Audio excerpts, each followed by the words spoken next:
there with you for a while? No. No. You may hear her screaming in the background though, trying to get to me. Right, right. Sometimes there's a strong preference for mom or dad, right? Yeah. She goes through phases. Yeah. Can you say bye, Councillor Newton? We'll see you later. Bye. Nice to see you. Send me some pictures. Bye-bye. Oh, your hair's getting long. Look at that. Yeah, curly. Bye, Elizabeth.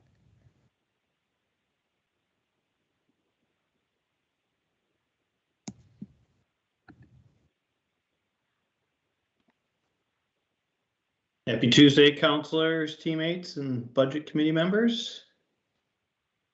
Mr. Nola, how are we looking today?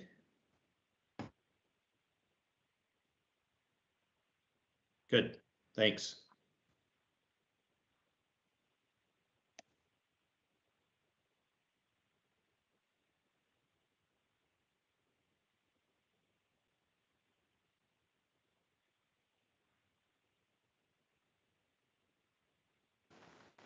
Good evening, Youth Councillor Nog.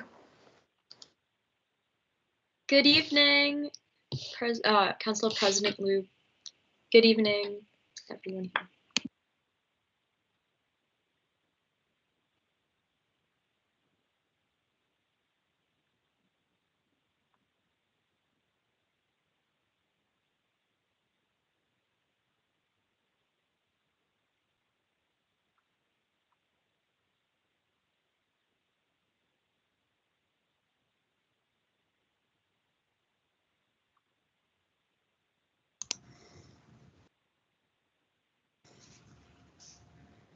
Good evening, everyone.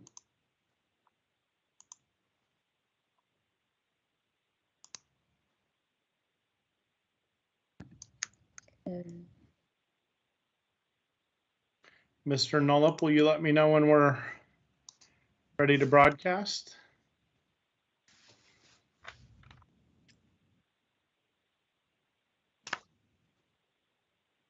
Okay.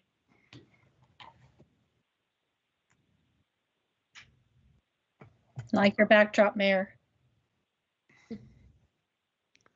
Thank you. I'm here if they were working on me. And thank you, Councillor Goodhouse, for joining. And Mr. Nolup, we are broadcasting and ready to go, you said?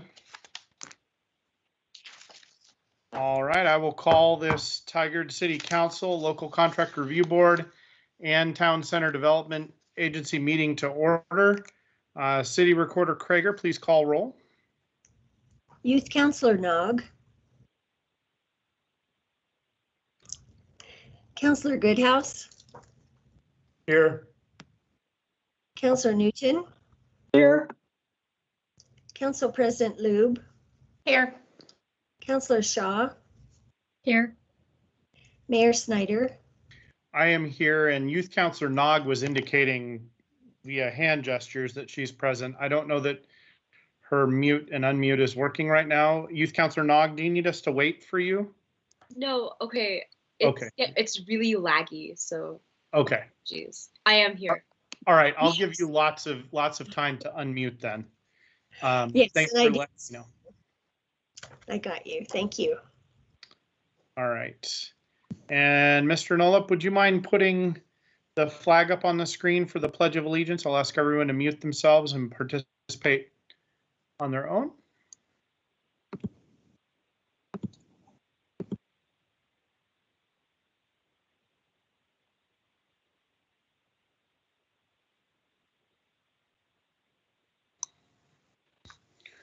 All right, thank you. Staff or council, any non-agenda items?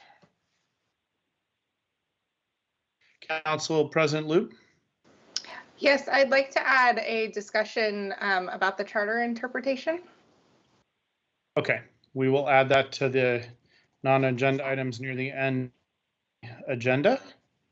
And I will hand the meeting over at that time for you to facilitate, and then you can hand it back to me when that is concluded, if that's okay with you. Okay.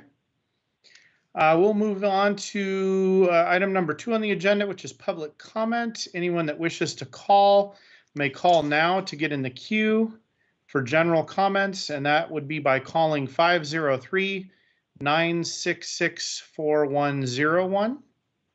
Again, 503-966-4101. And we'll move to follow up from previous public comment. Assistant City Manager Nyland. Good evening, Mr. Mayor and Council. So at the January 4th council meeting, we did receive written comment from a community member. That communication was about term limits, and receipt of that message has been acknowledged. And now it's time for my fun fact. So tonight's fun fact was inspired by a story I just saw about our transfer stations being overloaded by garbage backlog.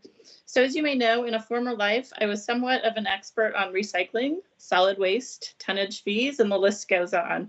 I spent years advocating for different approaches dealing with what is commonly referred to as garbage. And this led to a city up north's effort to embrace zero waste strategy. So I'm basically a bona fide trash talker. So that said, did you know about 1/3 of an average dump is made up of packaging material? Every year, each American throws out roughly 12,000 pounds of our organic garbage that can be composted. The US is the #1 trash producing country. We are responsible for 40% of the world's waste. Diapers, pens, razor blades, car tires, and carpets make up a huge percent of our waste stream.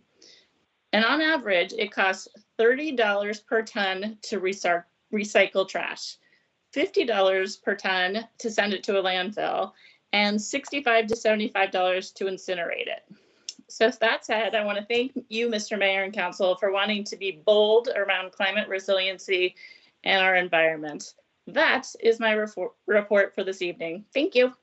Thank you. Always informative. And I learned a few things specifically there that were helpful to keep things in perspective, I think. So thank you. And we'll move on to report out from Tigard High School Student Envoy, Elise Butera. Are you with us tonight? Yes, I am. Hello there, Mayor. Good to hear from you. Glad we can hear a report out. I know there's a lot happening and changing quickly at the high school.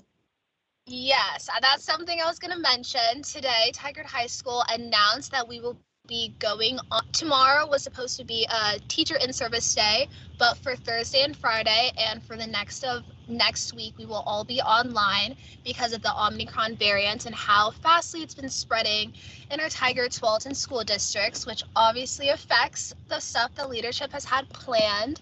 There was supposed to be a winter formal, which actually our choir program normally plans. That was supposed to be on Saturday, but obviously that got postponed.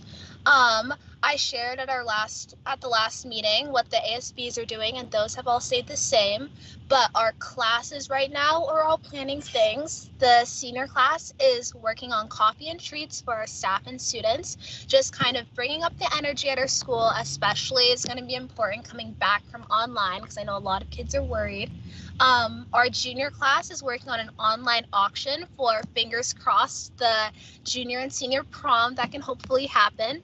And they've been reaching out to a lot of business owners around Tigard to see if they can donate things for the online auction. And that's going to be mainly talked about with the PSO. And then our sophomore class is doing an art gallery on February 23rd.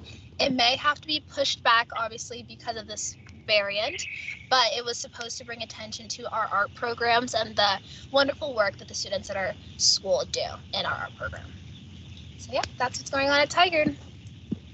Well, thank you very much for that very informative report out. And I also want to make sure you and Youth Councillor Nog, I guess I just want to put a word out there that if I'm continuing to hear significant concern and feedback about the general mental health of individuals in the high school age group and middle school and frankly elementary, but I'm particularly concerned about high school students and middle school students.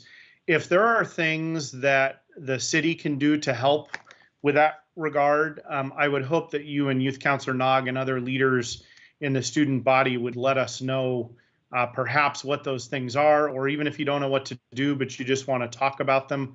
I want to make sure that we are engaged in recognizing that as both a public health crisis and something that we want to help as much as we can on. So please, Elise, share that with your leadership team more broadly, and Youth Councillor Nog, same thing. Thank you. I appreciate that. I will let that known to my leadership class and see if they have any ideas I can then come and share with this council. Thank you. Okay, thank you.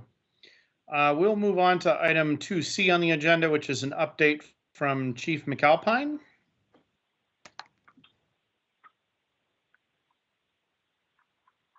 Good evening, Mayor and Councillor, Chief Kathy McAlpine. While this is the December dashboard, I'd like to present actually a snippet of what the year-end data shows us. And then I'll just have Mike go ahead and pull up the PowerPoint, if you will. Perfect, thank you. Go ahead into the next slide, please, Mike. So we always like to look at 5 years to really see the pattern and trends. Again, the last 2 years, full pandemic times. And as you recall, in 18-19, we were starting to see calls for service climbing. One of the many reasons why we reached out for the public safety levy. And so 2021 dipped significantly in calls for service as people were isolating and confined. We did until we started putting our own pandemic protocols of reducing self-initiated calls. Self-initiated calls in 2020 were up, one of the highest. Then we end up with 2021 with almost pre-pandemic numbers of calls for service with 21,000, and then again slightly lower in the self-initiated 13,586. Again, as we tried to be judicious as what we were doing our self-initiated contacts. So that is what it looks like this year as we ended. It's getting busier. Next slide, please. So a snapshot on person crimes. You can see that it ticked up just a little bit, about 3%. Some of that spikes again, mostly was aggressive shoplifters that could fall into the category of then a robbery. On property crimes, we ended the year with just less than 1% increase, even though it seems like I was reporting out on catalytic converter thefts, storage unit break-ins, organized retail thefts, but the numbers proved to be we're holding steady on property crimes. And then societal crimes, again, most of those are driven by self-initiated. Some of that, again, is the change in the drug laws. In a comparison, on the dashboard, it shows a drug offense. In 2020, we had 91 arrests, where in 2021, we had 24. And that's from Measure 110, with the laws changed. And again, due to the asking our officers to be judicious in what they decided to engage our public in the early parts of 2021. Next slide, please. And as we always want to watch is our response times. And again, our overall goal is to get under that 6 minutes. We haven't done that. In fact, it climbed just a little bit. Probably the 2020 end time was really because a lot of people weren't out on the streets. And so we were able to get from point A to point B a little bit faster. 2021, it was more back to, vehicle traffic heavier. And so we ended with a 6.28. Chief, did the staffing challenges through the second part of the year also probably contribute to that, or do you know? Yes, it did. In the percentages of when we were able to staff all 5 districts, we were in the low teens, 20s. Highest was maybe 30% at a time. Another part of this, we still had multiple priority calls that we had to handle. Sometimes other agencies came in to triage those. Others, you know, if we're tied up, even we can't just drop it and go. It takes a few minutes. So I think that impacts it. What you can see is how many calls reach the priority 1, 2 status, which is at immediate or imminent. So we were in the 44,000. So just at pre-pandemic times, which is always something we definitely want to keep an eye on. Again, because Assistant City Nyland is not the only one with a fun fact or an important fact, I'm going to insert one of my own. What is probably not known is in 2021, we gave out 13 life-saving medals over 6 incidences. 2 of those incidences were for drug offenses where they were unresponsive, and we used naloxone. 2 of those were cardiac events where we were able to do CPR and use our AED defibrillators that every patrol car has. And then 2 were actually people in crisis who did self-harm and actually came near completion, and we were able to revive them. And so those are obviously that need immediate response, and we oftentimes can get there faster than the fire department, as they have to get their whole crews together and usually leave a station. So when we look at these priority responses of 1 and 2, we don't want to just think about crimes in progress, but as first responders, that is also these other medical or in crisis responses as well.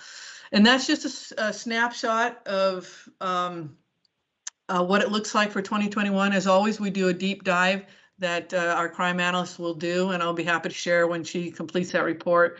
But I know it was on my mind to see how we ended the year and thought I would share that with you, and happy to answer any questions. Thank you, Chief. Questions or comments from the council? Very thorough as always, and I think I asked my one question. Councillor Newton, you've got a question? Yeah, just really quick. Please make sure our whole department knows how much we value what they're doing, especially during this time of the pandemic. I know that's stressful and we've been down some staff. So want to make sure that you pass that on from the council. The one question, and Mayor asked one of my questions, but the other question I had was related down to the cameras. I'm looking at this dashboard. And it looks like they've gone up, you know, the numbers in terms of the citations. Is that because there's more traffic now? Did I misread that? I'm trying to find it here now. Oh, here yes, it is. I think 99W is more congested. And, you know, we've had some, I'm sure you're aware of some significant accidents where people, we were amazed and kind of that's what body camera now shows us is when we're in a major scene on 72nd 99 and they're blowing past our barricades and almost causing another accident. We think it was probably rubbernecking and looking as opposed to disregarding. Okay. But yeah, I believe it is just an increase in traffic, and we know the courts are in place. I know those, so people are held accountable. So I know it's, you know, it's just, are they repeat offenders? Are they learning? Or do we just have the volume that these are single, you know, one events, but it totals a lot because of the sheer volume of cars that are driving along the road there. Okay, thanks. That's the only other question I had. Thank you. Chief, I want to just acknowledge, the 13 life-saving awards for the year. You know, that's pretty incredible. I don't know sort of numerically how that compares to prior years, but I have to think it's quite a bit higher than typically what I've seen and remember. And I can also reflect on my own time in emergency services and how few times you actually make that happen. So to have 13 of them in a law enforcement agency of our size in 1 year is pretty incredible. So I just want to recognize that, point it out. Please thank the team for that as well. Councillor Goodhouse, you were next, and then we'll go to Councillor Shaw. Yes, thank you. Chief, just a question with the red light cameras. Is there any talk to do any more future studies to see if the McDonald 99W, if that intersection would, now that we have the other ones and seeing how the success is working with either red line or speed on green, is there any thoughts of looking at that intersection? I think maybe more for speeding, but maybe also for the red lights. And I can tell you, Councillor Goodhouse, our first priority is to do a little bit more forecasting for the city manager. You know, as you know, when we initially did the program, we did a lot of algorithms and counts and stuff like that. And so now we've had really one full year of the courts being open in 2021. So we're going to look at 2021 data and do some forecasting just for the program in and of itself as it stands today without adding anything else. And then as we go along further, it was discussed, should we do another count on 99 to see what the data shows, both in those current areas and also perhaps in other areas. So to be honest, no, not to expand. It's more to see how we're doing with the current and how is. And also if we can gauge, because you know the priority is not revenue. We certainly want it to pay for itself, but it really is about safety. And you know the ODOT data is usually about a year behind what we can get. So we're looking to see what kind of data we can get as we do our analysis, which we believe is going to occur next week. But I'll definitely keep it on our dashboard for future considerations. But we just want to do a deep dive on how it stands today. Appreciate, yeah. I just still hear comments from people about people running lights. There are a lot of speeding through that area. So rather than with our limited officers trying to have someone there, it seems like it would be, you know, if we have an easier fix of having red light or speed on green, that would be a little bit more of a better solution to, you know, remedy that.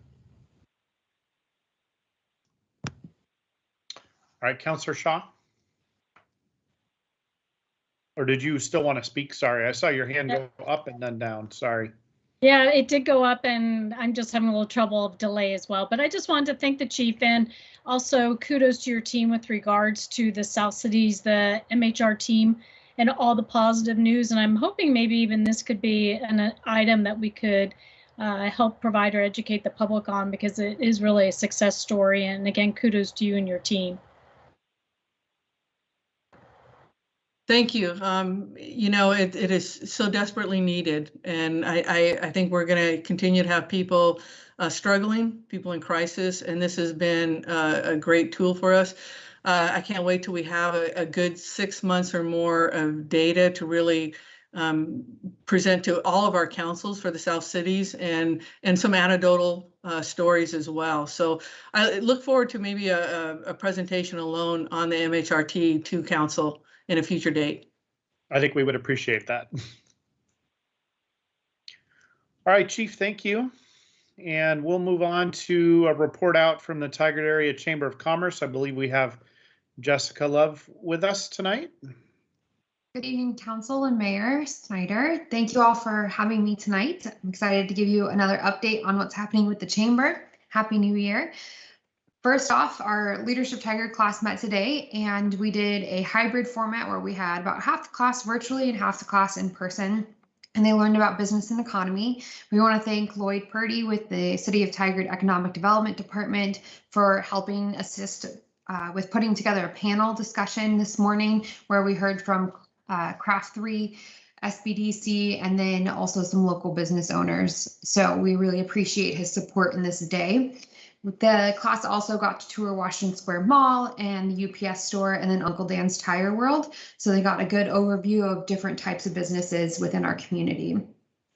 We, in partnership with the Washington County Chamber Partnership, we hosted a State of Washington County on January 6th. And for anybody that missed it, we will have a recording available. It was a panel of businesses throughout the Washington County area talking about how the COVID has impacted their businesses and their current struggles that they're facing. And we had 13 or more local representatives on the phone call as well from our state and also county and citywide support. So we will have that video available for anybody that's interested in watching. And then we have State of Business coming up on January 27th at 7:30 in the morning. This is presented by Columbia Bank, and then Edge One Media and also Tigard Real Estate are two of our sponsors for this event. And then we will be talking about economic forecasts, labor market forecasting, and then entrepreneurship and startups that have happened over the last 2020 through 2022 future. So we're excited to have that program again this year. We are also excited to announce that it is Tigard Shining Stars Community Awards season, and we are now accepting nominations for First Citizen, From the Heart, Youth Volunteer, which those are all community awards. And then we also give out business awards for Business of the Year, Chamber Volunteer of the Year, and then Tigard Young Professional of the Year. And so those can be found on our website. And then we also are now accepting high school senior scholarship applications. And that is for any senior that goes to school in or lives in 97223 or 97224, plans to pursue a career in nonprofit, business, or trades. And then the scholarships can be used for a vocational program, professional training program, community college, four-year university. So it's a wide open scholarship that we are offering. And so we encourage high school seniors to apply for that. The deadline for all of these is mid-March. We host AM networking every Thursday at 7:30. We'll be virtual this week. And then next week, we will be in Sherwood at the Ackerley, which is a senior living community. So we're super excited to head out that direction. And then we have a multi-chamber networking event virtually on January 19th, hosted by the Wilsonville Chamber of Commerce. For the Tigard Farmers Market, applications are now open for our 30th season of being part of the Tigard community. And so we're very excited. McCall has already begun accepting vendors. We're currently processing through our returning vendors, and then we'll open up the applications for new vendors in the beginning of February. And then for the Tigard Downtown Alliance, they are currently finalizing their plans for 2022 to see what the year will look like. Trying to plan out, hopefully, street fair, trick or treat Main Street, holiday tree lighting, and then also art walk. Hopefully they can all come back in a traditional format this year. And then we just want to remind the community, as Downtown Tigard heads into a direction of construction for the next year, that Downtown Tigard is open, our businesses are open, and we want to encourage the community to continue to shop, experience, explore, and dine in Downtown Tigard. Does anybody have any questions I can answer for you? Jessica, thank you for that robust report out, and so much going on. That was great. Yeah. Do we have any council questions or comments? I am going to really hope that events this year can look more pre-pandemic than they were last year. So us too. I'm very cautiously optimistic. So yes. Thank you. Mr. Mayor, I guess really quick, I want to say I can't believe 30 years for the farmers market. That's incredible. Wow. I know, right? Just flew by, right? I know it has. It's yeah, I have a news article from the original opening date on my wall at the office, and I just cannot believe it. I'm so excited for the season because I think we're going to come back really strong with adding back in all of the programming that we've really missed. So that's great. Thanks. Yeah. Thank you. All right. Thank you, Jessica. We will move on to written public comment. City Recorder Krager, I believe we have 7 written public comments from 6 different people.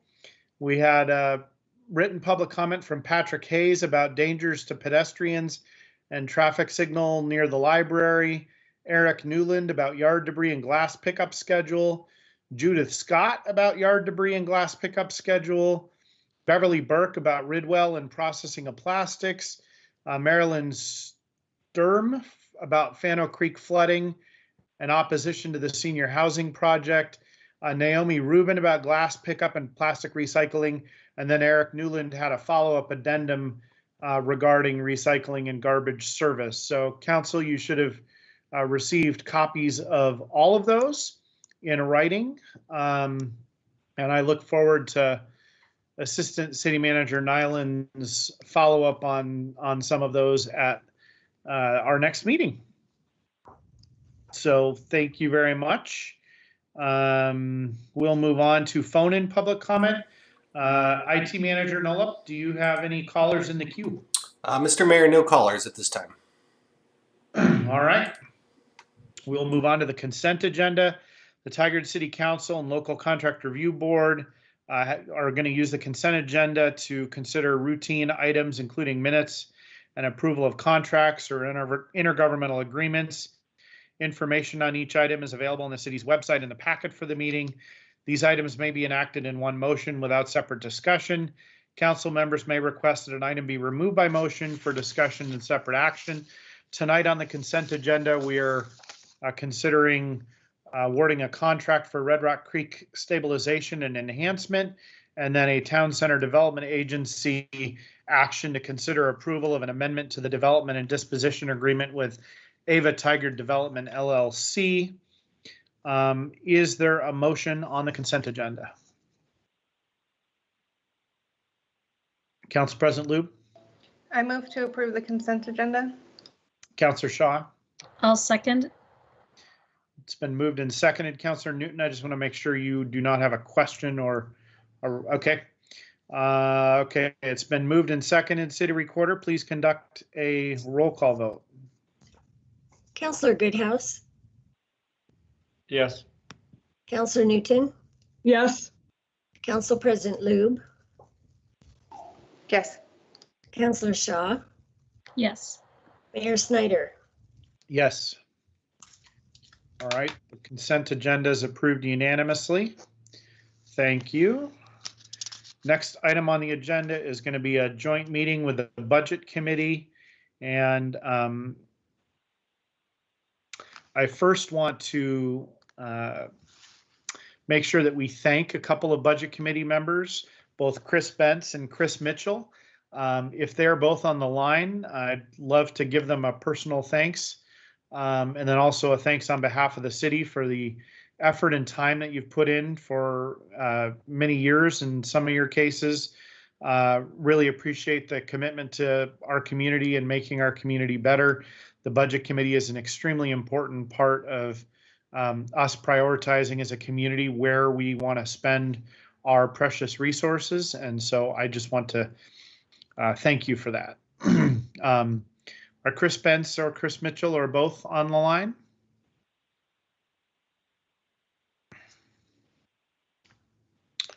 All right.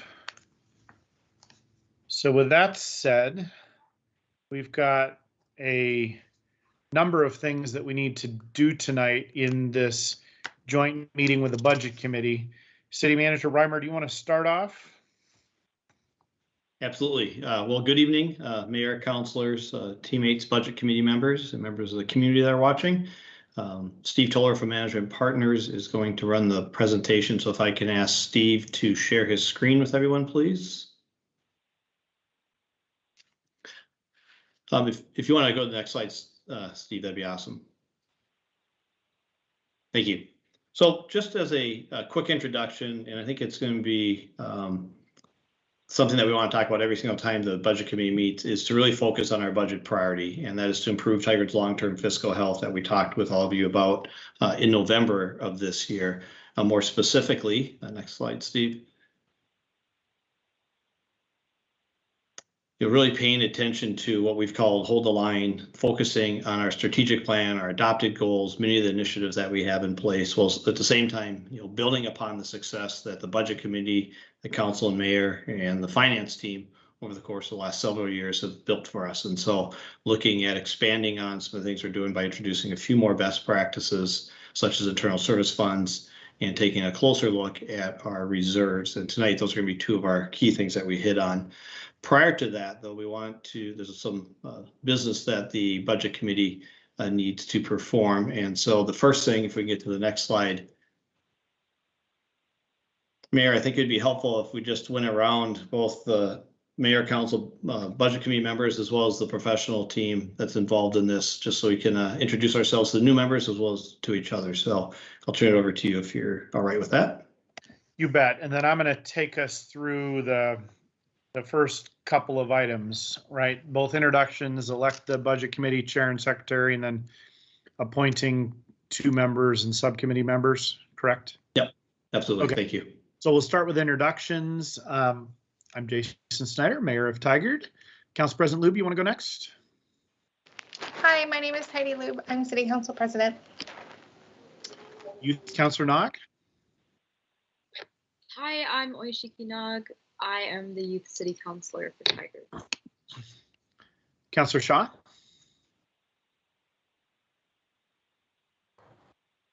Hello, Councillor Shaw, the newest elected member of the Tigard City Council. Look forward to meeting you all. Councillor Newton. Hi, Liz Newton, City Councilor. And Councillor Goodhouse. Hi, Councillor John Goodhouse. Steve, do you want to do the staff introductions that you want to do? And then we'll go to the citizen members, and I may need some help from a staff member making sure we get everybody called on. Absolutely. Why don't I, what we're calling the budget development leadership team. So I'll have Liz go last so she can read the names of our new members and have them introduce themselves as well. So Steve Reimer, city manager. Next we can go with Emily and then Kathy after that. Hi, Emily Trich, Assistant City Manager of Investment and Infrastructure. Good evening, everyone. My name is Kathy Nyland. I am the Assistant City Manager of Engagement and Innovation, and I do fun facts. There's 3 Steves on the budget leadership team. So if Steve K, if you want to go from our finance team, does a lot of the key work on our budget document. Hi, budget committee members. My name is Steve King, Senior Management Analyst in Finance. Thank you. Then we have our third Steve, Steve Toller from Management Partners. If you'd introduce yourself, please. Good evening, everyone. Good to see you all again. My name is Steve Toller. I'm a partner with Management Partners, and I'm looking forward to continuing to support you through this.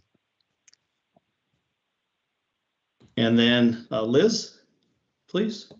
Hi, I'm Liz Lutz. I'm also on the finance team. And that was my daughter. And I will call out, introduce the budget committee members, citizens. Leah Boyd, I'm not sure she's on the call. I just texted her a little while ago, but I'm not sure she's here. Jim Knowlton. Jim is here. He's not feeling very well, but he is going to be voting. But he is on the call. I have a little bit of a sore throat, but I'm here. Yay, Jim. Thank you, Jim. Siobhan Chandler.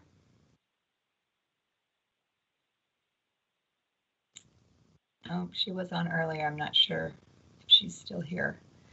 Hello, this is Siobhan Chandler. Oh, there she is. Yeah. Hi, Siobhan. Clarissa Benfield is our newest member. Hi, everybody. Good evening. Happy to be here. Hi, Clarissa. Hi. And our Tim Cadman is a member on the budget committee. He's not able to be here. He had a work meeting this evening. Jake Schlack is also our alternate new member. Jake? Good evening, everyone. I'm excited to be here. Hi, Jake. Hi. That's our budget committee. So thank you all for being here.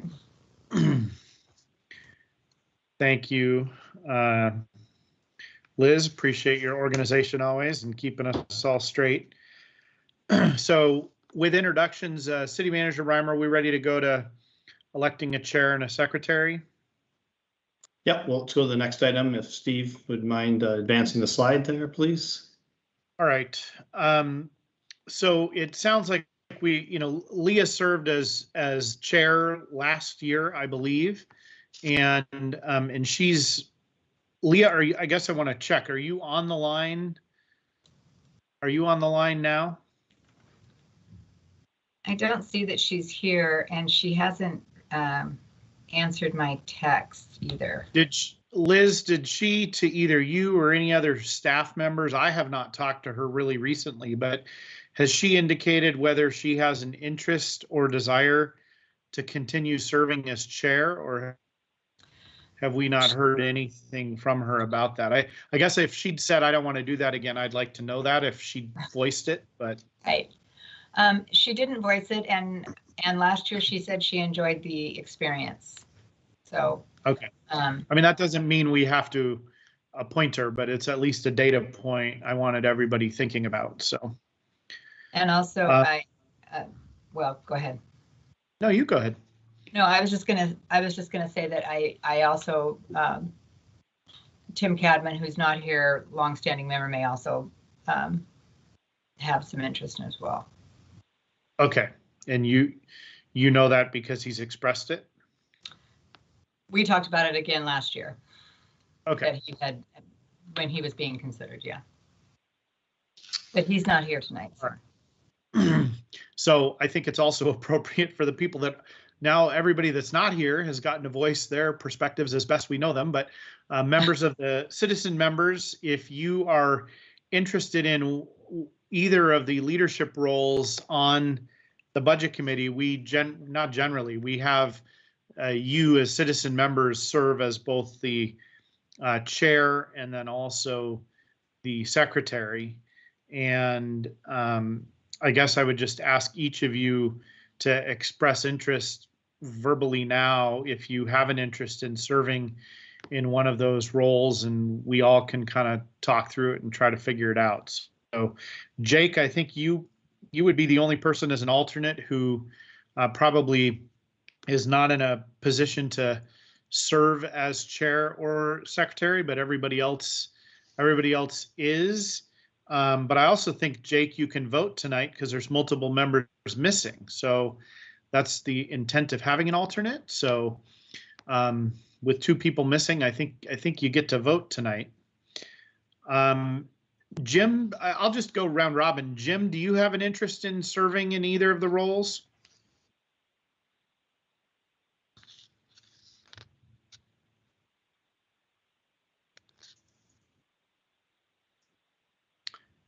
Jim, if you're speaking, we're not hearing you.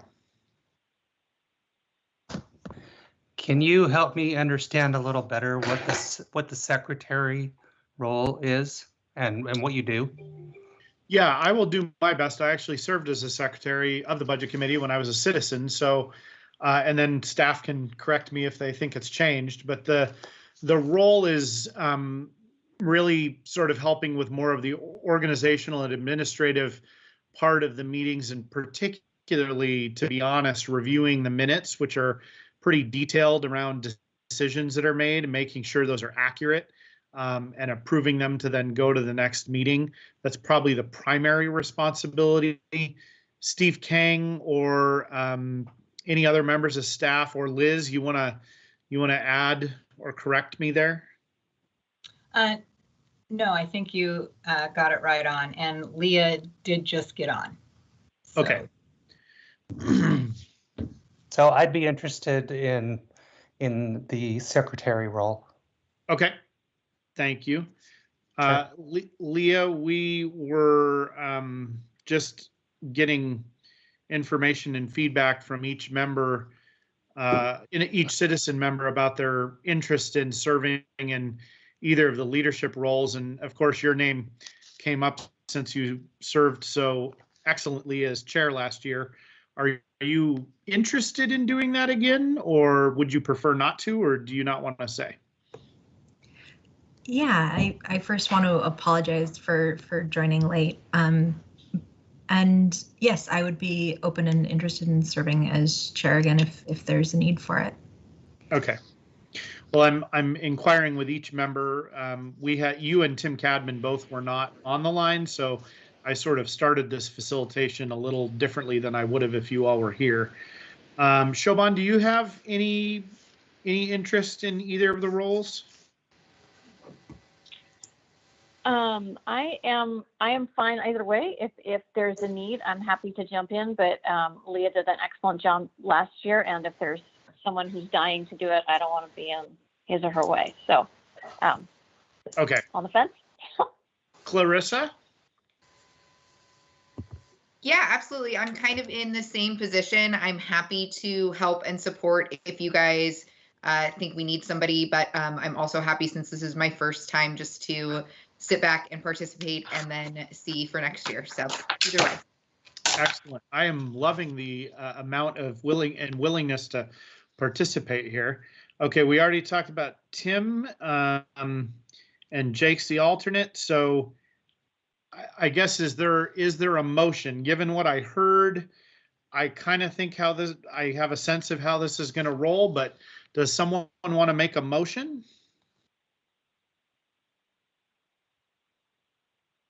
Council President Lube? I move to appoint Leah Voigt Budget Committee Chair. Is there a second? I'll second the motion, Mayor. Okay, it's been moved and seconded. And Liz, you're going to take a roll call vote of the entire Budget Committee, correct? I am. Okay, how about if we do this? Can we get a nomination and a second for secretary and then do the roll call vote one time for the slate?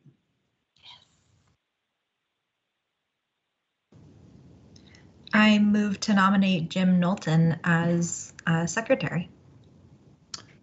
Excellent. It's been moved. Is there a second? I'll second the motion.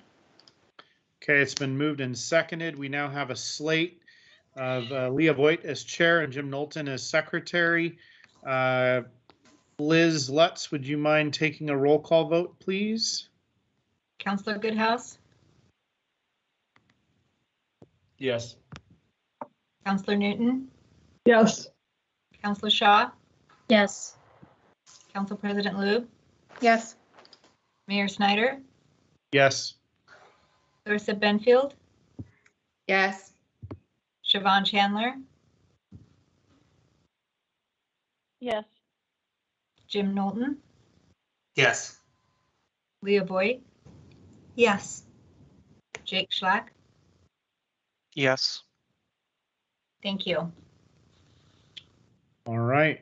So I think we have a chair and a secretary. Thank you both for volunteering, and to the others who expressed interest. I have to be honest, I'm very, very excited that you're as engaged as you are and willing to serve as leaders. And believe me, in the next couple of years, you will get that opportunity. So be ready and be thinking about how you might want to do it better. Always looking for improvement. So we have done those elections, and actually there are some other opportunities to serve as well. We need to appoint 2 members of the Budget Committee to serve on the Social Services and then the Events Subcommittees. Can staff just confirm, are those separate or are they the same group now? I know there's been some changes sometimes to the way we do that. Oh, you've got a slide for it. Okay.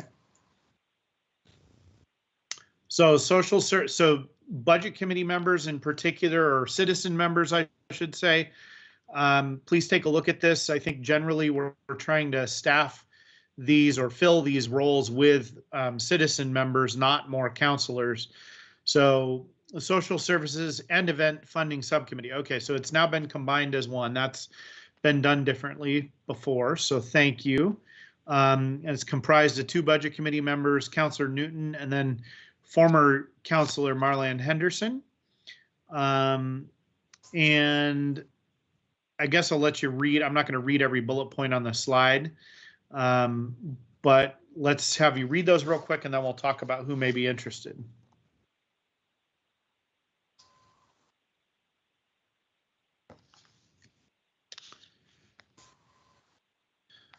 So I heard Siobhan, Clarissa both expressed interest in doing other things. So I guess I'm curious. Jake, you're raising your hand. Go ahead. You have a question or a comment? Yeah, I just would like to clarify as the non-voting alternate if I'm even eligible to serve on subcommittees, or if that just sort of depends on the circumstances.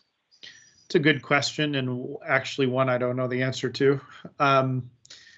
Liz or Steve Reimer or Steve Kang, or who do we want to staff-wise to answer that question? I believe he is eligible to serve on the subcommittee. He's not able to vote. when the time comes, but I do believe he's able to serve on the subcommittee. I've been trying to get some clarification on that. And I haven't been successful, so. I think if the budget committee designated it, then he would be representing the budget committee, right? Regardless of whether he's a voting member of the budget committee. Right. So Jake, it sounds like the Steve Reimer, unless you tell me no, we're going to say Jake would be eligible to serve on this committee. Yes. Okay. So Jake, does that mean you have an interest in it? Yes, I'm interested, unless you all would prefer to have a full voting member in those roles. I'd like to throw my hat in. Okay. Well, we're going to need 2 people. So, Siobhan? Yeah, I would be willing to serve on this if that's if we're still looking for a second person. Yeah, I would love to and happy to as well. This is Clarissa, so whatever you guys want to do. Yeah, this sounds interesting. Can I just jump in and say one quick thing, Mayor? Sure. The meeting is tentatively set on 3/11. It's tentative because Councillor Newton may have a conflict with that day, but it does require, that is a work day, unfortunately.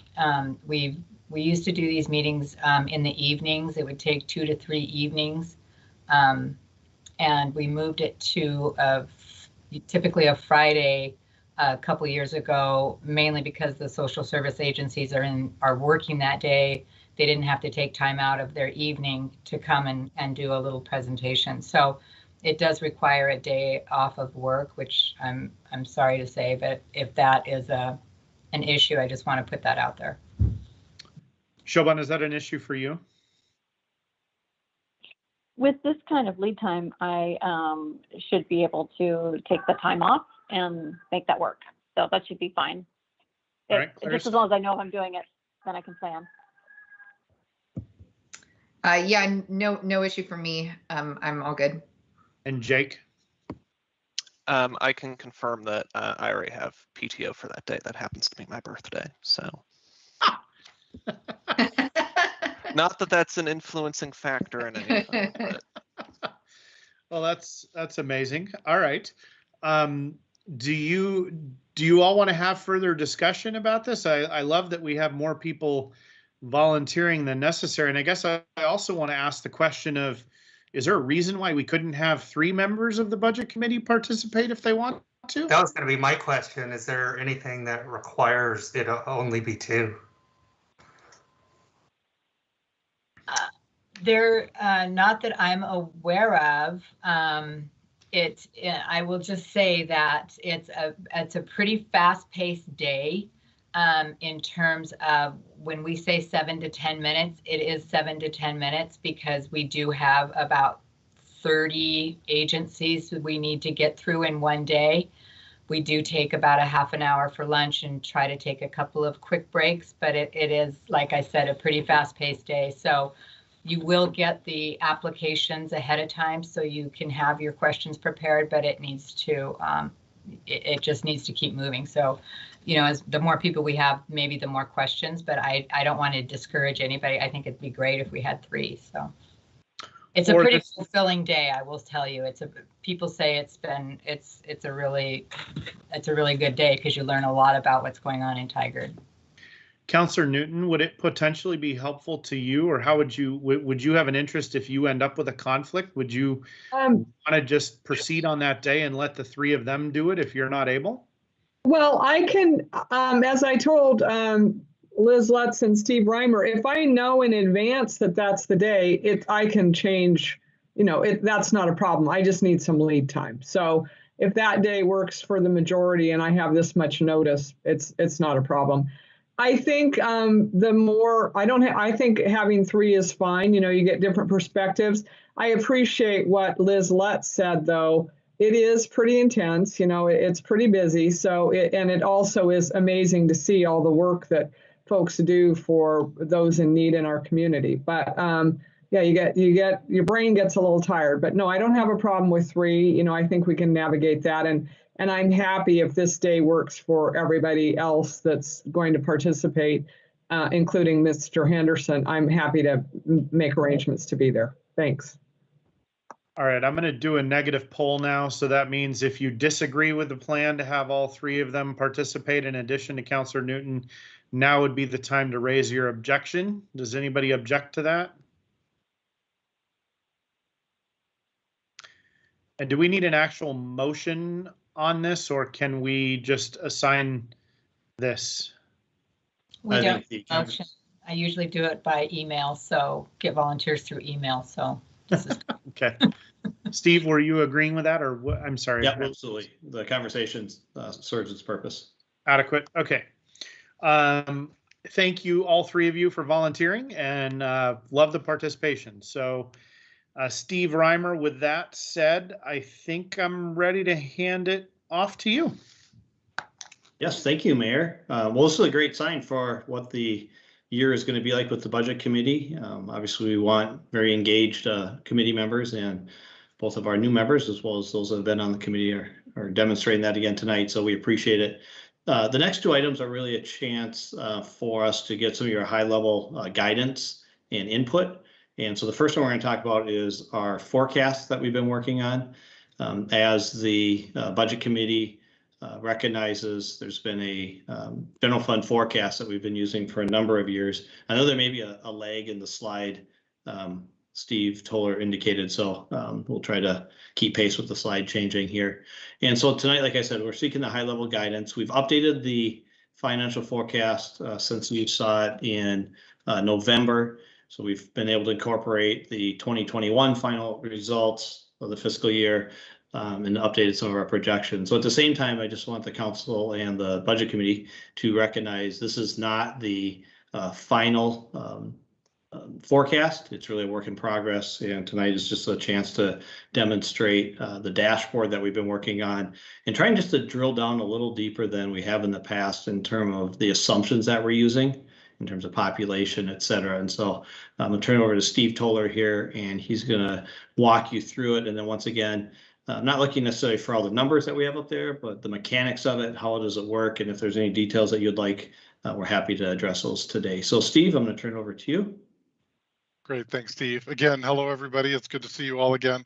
Let me switch over to the forecast. And Steve indicated what we'll be doing is just kind of high level in terms of what has been created with this dashboard. It's kind of just an updated dashboard. You've had dashboards before in terms of looking at forecasts. This just kind of brings some of the key items up to the front. Some of you that might be Excel jockeys and love to dive into data and do business intelligence type work might really get a kick out of this. Others, it's like, well, okay, what does this really tell me though, right? So as Steve indicated, we've updated the data in terms of 21, the year-end close. We've incorporated some updated projections for fiscal 22 based on what we're seeing thus far, and just basically the first 3 to 4 months. Although we've now gone through 6 months of the current fiscal year, we're still closing out things, but we've updated as much as we possibly can, and have basically presented this in this easy, hopefully to read format that will help you as decision makers see what the impacts are of different revenue assumptions and different expenditure assumptions and other items in terms of making policy decisions moving forward with the budget. We've created this in such a way that it displays it graphically in terms of what your available reserves are, ending reserves are in the general fund throughout the forecast period, which right now is 28. We'll be extending this out as we complete the forecast to do a 10-year forecast, not just a 5+ year forecast, but we'll extend it out for 10 years. We also then have the second graph that shows you what is the annual either surplus or deficit based on the assumptions that are used. And then again, just another quick graph and picture that shows what the revenues versus the expenditures are in each of those years, and you could see if there's issues in terms of the lines crossing and how that impacts ultimately the surplus or deficit and what that does to the reserves. We've brought up front here some key items such as the reserve goal, what the key revenue assumptions are, and the largest revenue sources that will really move the needle or have the potential to move the needle significantly. We've also pulled up all the expenditures, the key ones that are there as well. well. We also brought up that it's not displaying because of a resize that I did a little while ago, but we've also changed the opportunity to be able to look at contingency funding and what the impacts are of contingency funding, if those numbers were to change. And then also we've incorporated on top of this, what are the impacts, with respect, especially on the expenditure side and also on the revenue side, when it comes to population growth. As you know, you've had a significant amount of population growth over the last several years. And so we've been able to do that. Now, just so that you know, there is real data. There's real numbers behind this, as there are. And staff has done a great job of doing a review of the forecast assumptions, which has brought in multiple departments to help really speak to what are we expecting with respect to revenues, and on the expenditure side of the house, what are we seeing in those areas. We've taken all that and tried to pull it into a dashboard that will make it a little easier. And so you can see what the impacts are here. Just simply, if you were to change the reserve goal from a reserve policy perspective to 33%, you see the reserve line moving up. Are you seeing that pretty much live? Because I know we had a little bit of a lag earlier. So great, excellent. Your current reserve goal, minimum reserve goal, is 25%, and so we have that. And again, what are the assumptions with respect to different revenue options, revenues and expenditures? Right now, the property taxes already incorporate and assume some development and population growth. We'll get into those details as we go through it, but you see what the impact is, that if we decide, well, for some reason, property tax is going to look great starting in 25, and we jack that up to 7%. I just want to show you again so you can see what happens. It changes the model. It changes the surpluses that you see in these years, and it also ultimately then changes what the reserves are that you're managing with the city. So that's what all of these different assumptions do. Same thing on the expenditure side. For example, there's a lot of talk right now about cost of living adjustments, CPI, and we saw Social Security, for those that collect Social Security, are going to go up by 5.7%. We're seeing in the neighborhood of 5 to 6%. Is that going to be long term? Is it going to be short term? Some economists are saying that they think that long term inflation might be in the neighborhood of 3 to 3.5%. Right now, the forecast assumes 2.5%. You see, if that were to increase to 3.5%, what that does to the surplus line. It basically, by the time we hit 28, it goes from a $1.1 million surplus down to 0.7%. So again, you see the impact of the different assumptions that are incorporated in the forecast. Somebody once told me that a forecast is just basically math, but what the importance is really what are the reality of the assumptions that are incorporated, and what is the accuracy of the data upon which it's built. Otherwise, it's just math, right? And so anyway, so you'll be able to see those impacts, and we'll be able to go through those as we walk through this budget cycle. Another example is the contingency funding. If that were to somehow be changed, let's say that were to be reduced down to $1 million, again, you see what the impact is in terms of the surplus. So let me take that back. Now, the other component that we've included in here, and then I'll wrap that up and see if there's any questions, is with respect to population growth. As I indicated earlier, property tax includes already an assumption about some development that's going to start leading towards the opportunity for population expansion within Tigard, but it has not necessarily carried itself forward with the other assumptions like electric franchise, franchise fees on electricity and gas, on liquor tax, nor on the expenditure side. And so what we've done is we incorporated in the model the opportunity to be able to use some population sensitivity.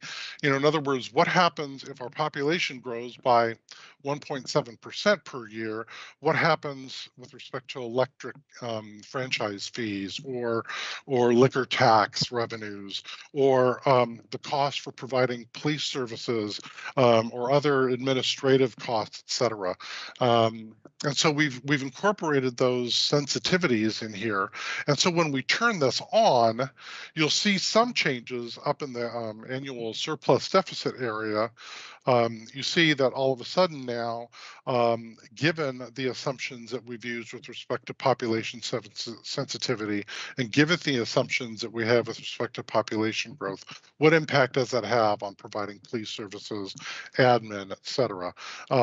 You know, again, on the police side, if we were to change this to 50%, in other words, for each new 100 people that come into town, it has a 50% impact or 80% impact in terms of, you know, what the impact is for sworn officers and therefore for the costs.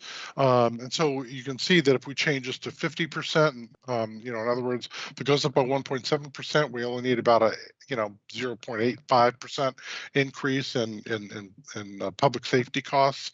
You can see the impact here that this has when we change the different growth factors. So that's what we've done with this dashboard to give you a tool, because that's really what a forecast is. It's a tool for you as decision makers to help you make the policy level decisions you need in terms of the services that are provided and how those services are funded. So with that, let me pause. I know that was drinking from a fire hose. And let me see if you have any questions. So let's go to citizen members first. Any citizen members of the Budget Committee want to ask questions or make comments? So this is Jim Knowlton. So as I look at this spreadsheet, which parts of it are user inputable and which parts are calculated fields? Right. So what this tool is doing is it's working behind the scenes to make adjustments to the forecast assumptions that are in here, okay, that ultimately drive what the assumptions are and the growth patterns that we have for the different revenue categories. And, you know, as I page all the way down here, it adjusts also the expenditure side. So that's really what's happening. It's having then the behind the scenes impact throughout the rest of the model. Okay. Got it. Does that mean, just to answer his question more specifically, does that mean you can change anything on that first page and let it run through the rest of the model? Oh, absolutely. Like if we change the salary assumptions up to 8% for whatever reason, you can see it has a dramatic impact. Okay. And so all of these are live, live in terms of at least influencing the expenditure growth and the revenue growth for each of these different categories. So. Yeah. And it looks like it's the way it's working, and this is perfectly fine, but it looks like the way this is working is that for the, what is that, 6-year projection, that it's making whatever change you make uniform across the 6 years. So well, I can actually change that. I can change this to, you know, be different numbers. Oh, so I can change individual years. Okay, that was a question I had. Okay, exactly. Cool. Yep. Sounds good. Yep. Thank you. Other citizen members? Council members? Questions or comments? Council President Loop.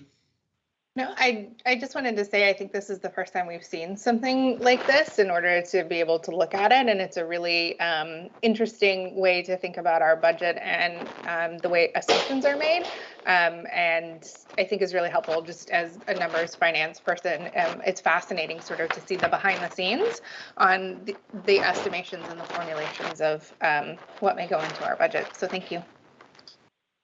Councillor Shaw. Yeah, thank you, Mayor. I'm too a big fan of dashboards. I just want to say this is a terrific feature, so thank you. And I assume this is just for Budget Committee members and council members, not open, or is it open to the public and they too can change some of the graphs? And yeah, you know, again, I'll follow staff's lead and your lead in terms of how extensive this would be. This is really meant as a tool for your finance staff to be able to pull, you know, information to you for, and then this tool can definitely be shared with you. If there were, in our experience as a, you know, kind of independent, you know, consultants, what we've done is we've allowed, some agencies have requested the ability to post this on their website to allow, you know, individuals to be able to kind of, you know, run their own scenario scenarios, run their own analysis. We lock it down to make sure that they're not able to make any significant change there, but are able to tweak the dials. Yeah. So if that's something that's of interest, we can definitely make that available. Thank you. Any other members of council with questions or comments? And citizen members, one last opportunity. Any other follow-up before we move on? All right.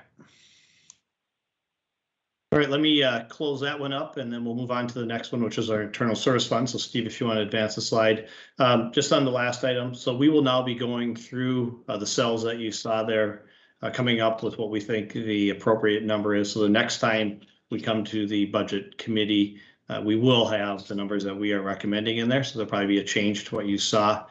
Same time as we have this finalized to make sure it's operating correctly, we'll make sure we get it into your hands as well, so you can work the document as you see fit. And then I'd also ask if there's certain indexes or data points that you think are important for us to understand or recognize. Obviously, we're looking into things as well from what we're hearing from the state and others, but please share those with us so we have as well-informed decision as we can on what the forecast looks like. Because as we talked about last time, the forecast is important because that's going to drive some of our long-term investment recommendations, and we want to make sure that we're sustainable into the future. So thank you again. So the next one is our internal service funds. We started this conversation in November as well. And Steve and our team and teammates from throughout the organization have been working in this area of getting some initial information. And then Steve and his team have been looking at it. So what we want to do is give you an update of where we have come since November, and then ultimately some of the input we're looking for tonight, and then where we're heading with the proposed budget. So I'll turn over to Steve Toller again. Great. Thanks, Steve. So this was a slide that we shared with you, gosh, was it a month plus ago or so now, where we, decided to, or we had this initial conversation with you. And these are, again, based on management partners' experience and working with other agencies throughout the United States and on the the Pacific Northwest and in Oregon here. We have identified some best practices that are used in terms of of implementing an internal service fund, because it really helps you provide, really understand what the true costs of providing services are. It allows you to proactively set aside money. You get rid of some of the lumpiness that you have with respect to huge purchases. I'm thinking in particular of the heavy investment that we've had to do, and whether it's an IT software solution or whether it's that big, wonderful library sorter that Halstead and her team have. There's a lot of lumpiness that happens when it comes to equipment replacement over time. And so this gives you an opportunity to be able to really put them in an internal service fund and start setting money aside proactively to build up the funds in advance of replacement, or based on estimated useful lives, making sure that you have those replacement costs. And so what we had indicated the last time is that we would be reviewing your existing practices, and then identifying some opportunities, based on those practices and based on best practices to perhaps, perform the additional analyses to ultimately make some recommendations to you. So tonight, what we're doing is we're bringing forward to you some policy level recommendations. We're still finalizing the analysis when it comes to how much money should you be setting aside for fleet, for facilities, equipment, et cetera.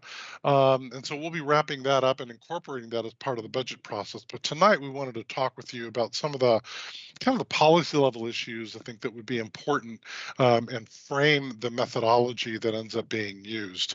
There's two different components that are applicable to Tigard. Tigard 1 is an operations and replacement component where you have different funds or operations like fleet, equipment, and maintenance. Facilities and building maintenance is another area. And also in the area of information technology services and equipment, there's also other equipment. I mentioned the library sorter as well. There's always a technology component with a lot of these things, but in some cases, they're not necessarily like, for example, IT. So we're incorporating some different, other equipment that may be outside of what you're seeing here in these areas. On the second side, you also have some internal service funds that are established for liability and risk management, particularly your P&C, your property and casualty, as well as your workers' compensation area. And you have built up historically some catastrophic loss reserves.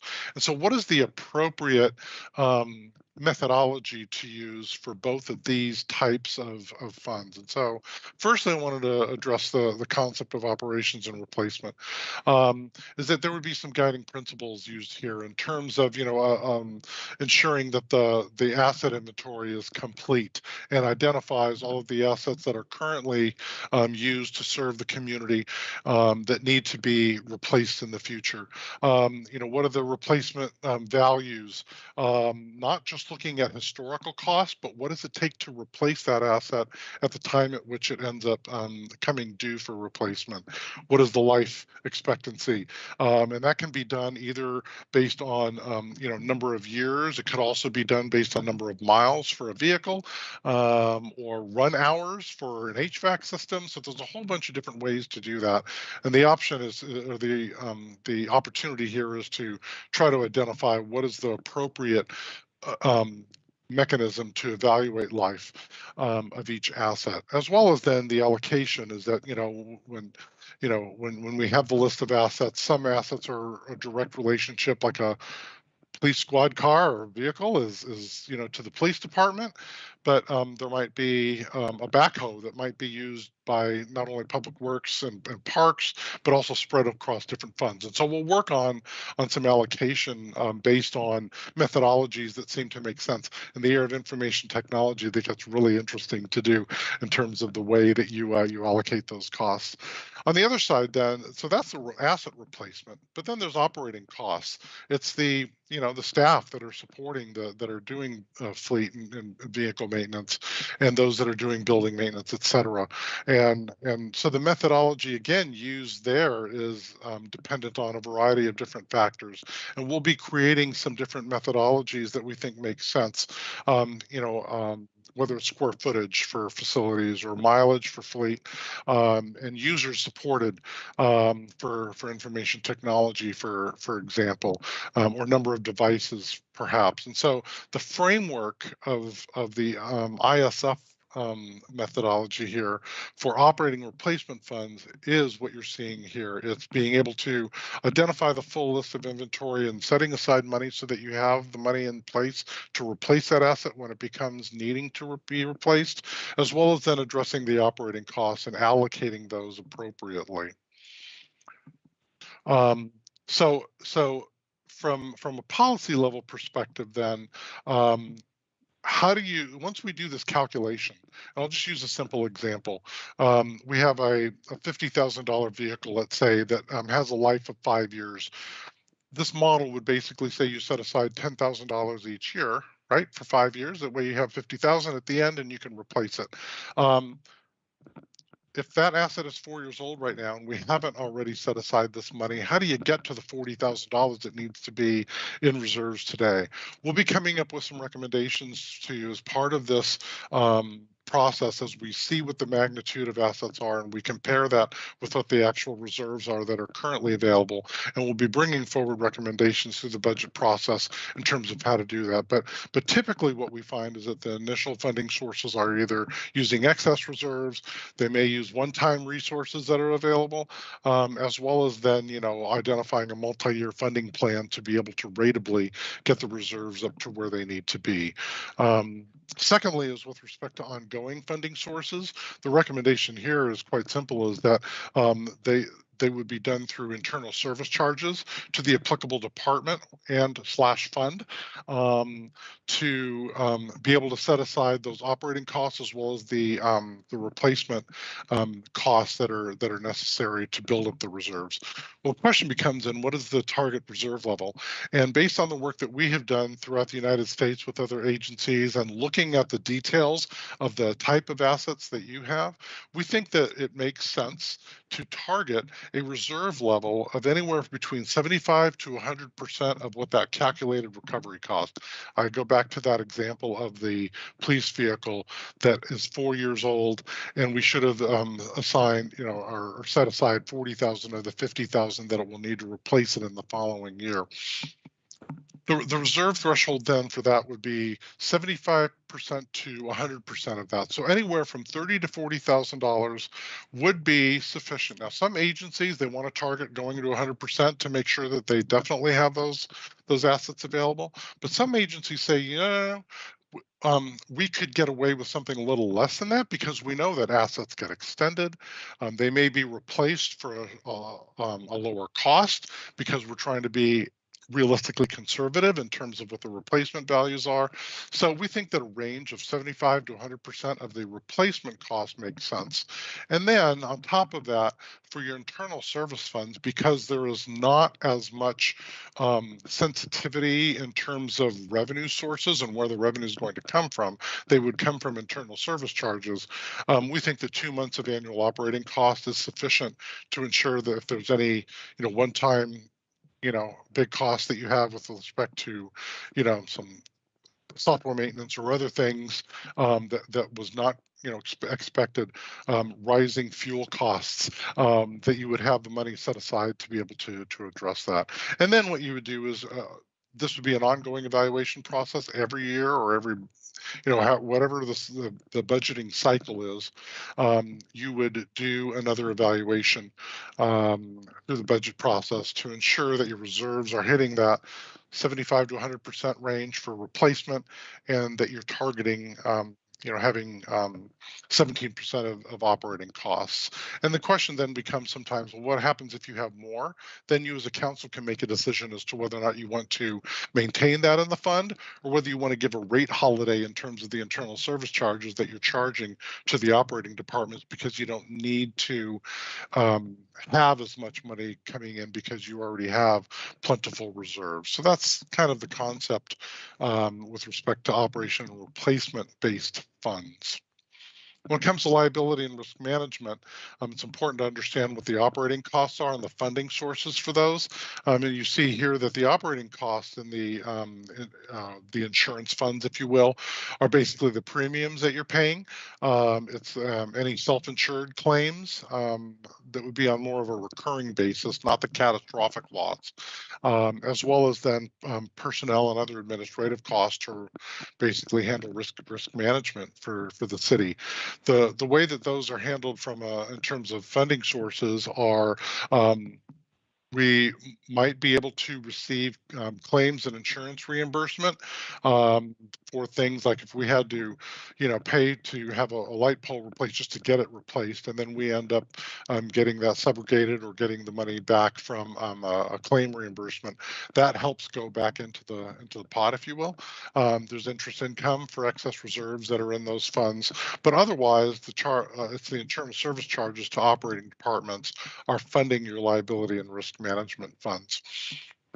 The one component that's not taking care of those is because your programs are have a component of being self-insured, you're part of risk pools. But when you're talking about your liability, you do have some self-insured risk that's there.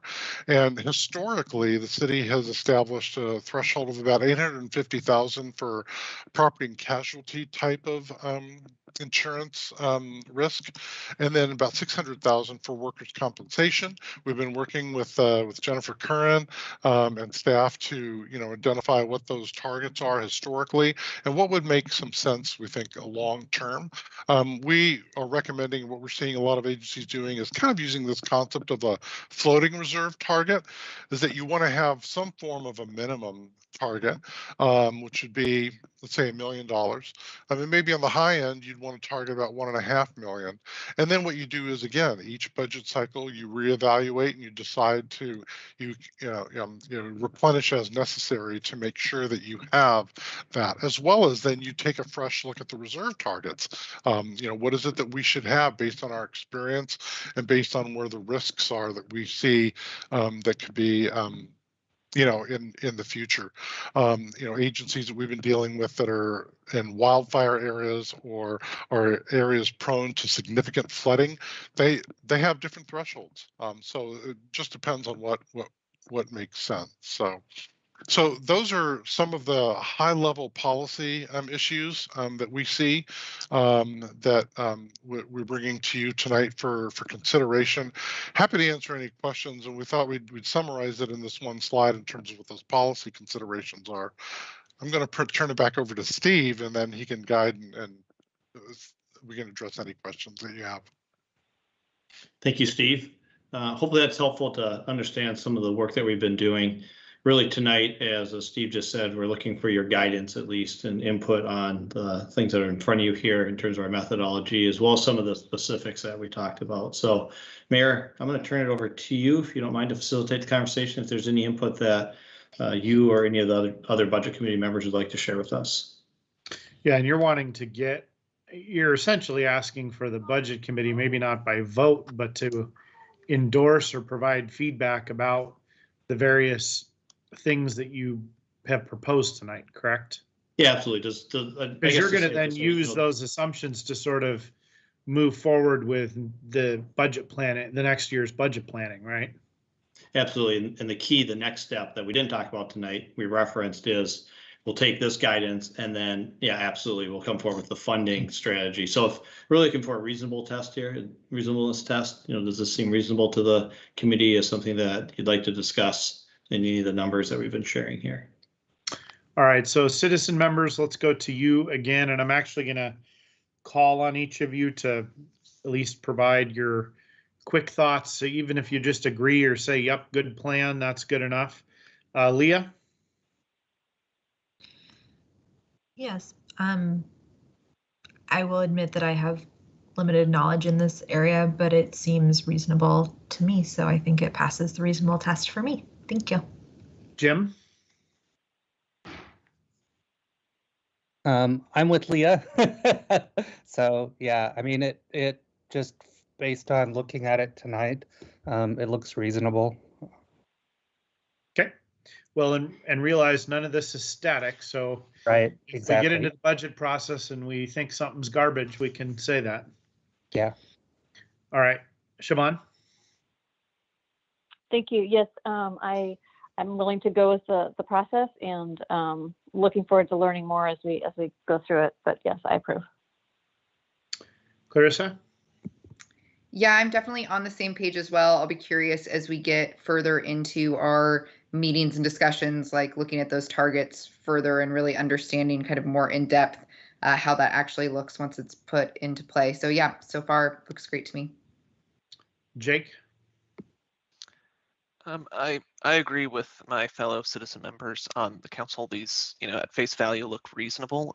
I would also like to just get into the weeds of it and some potential use cases. For instance, if we're at 75% for the range and the cost is higher, what do we do there? If it's over, what do we do? And maybe just sort of play through some of those use cases as part of the budget process.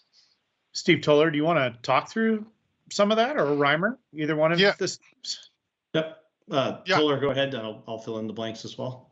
Yeah, and in my experience, if an agency is really doing this well every year and reevaluating the costs, that we're able to mitigate some of those issues. The other thing that helps is that agencies find, we have a 5-year life. We don't need to necessarily replace it at the end of that 5th year. We can wait for another year.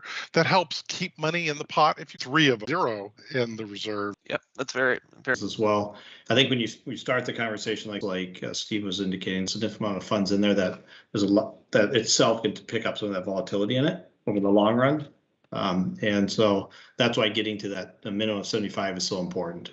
So you don't have too low of levels. So any of those things that are unanticipated, either early replacements that happen or other things that come up that Steve was referencing. So. All right, Councillor Goodhouse, feedback or support or concern? The support on this, and I definitely am one for having reserves, and also making sure that we also are properly saving for anything going on. That's one of the big things that happens in government a lot of times is always the term kick the can down the road. And I'm always one for, especially now we've seen how production can be limited or, things increase in price. And so anything we can do to make sure that we have a reserve on hand, whether it be money or of resources or assets, any of those things, so we're prepared for things in the future. So, having the proper operating fund and reserves to take care of that, and a proper time period of doing the, analysis to know how long we really need that. I mean, we always thought maybe we would hit a recession that might be, for a couple of years, but now there's pandemics or there's earthquakes, there's all kinds of things.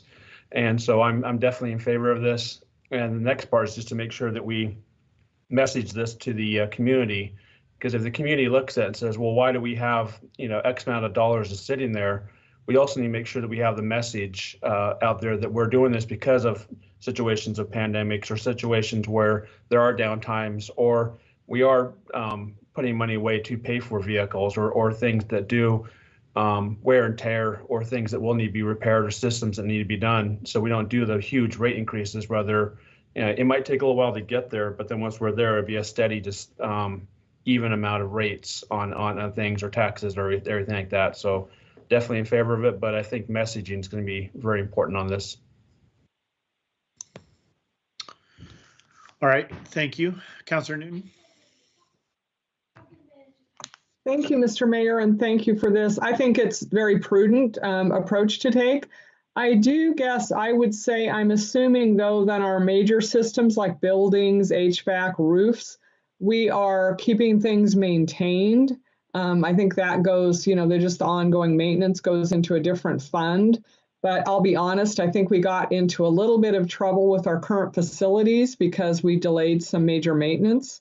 And so, you might get into a situation where, you do have to invest in some ongoing maintenance to make sure the asset lasts reasonably close to the expected life. So with that said, I think it's a prudent approach and I appreciate it. And I concur with Councillor Goodhouse on the communication and messaging with the community. Thanks. Thank you, Councillor Shaw.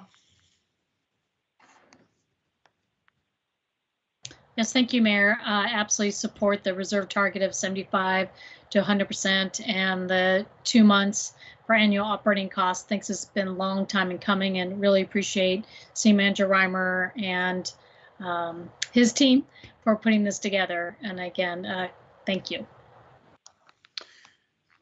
Youth Councillor Nog.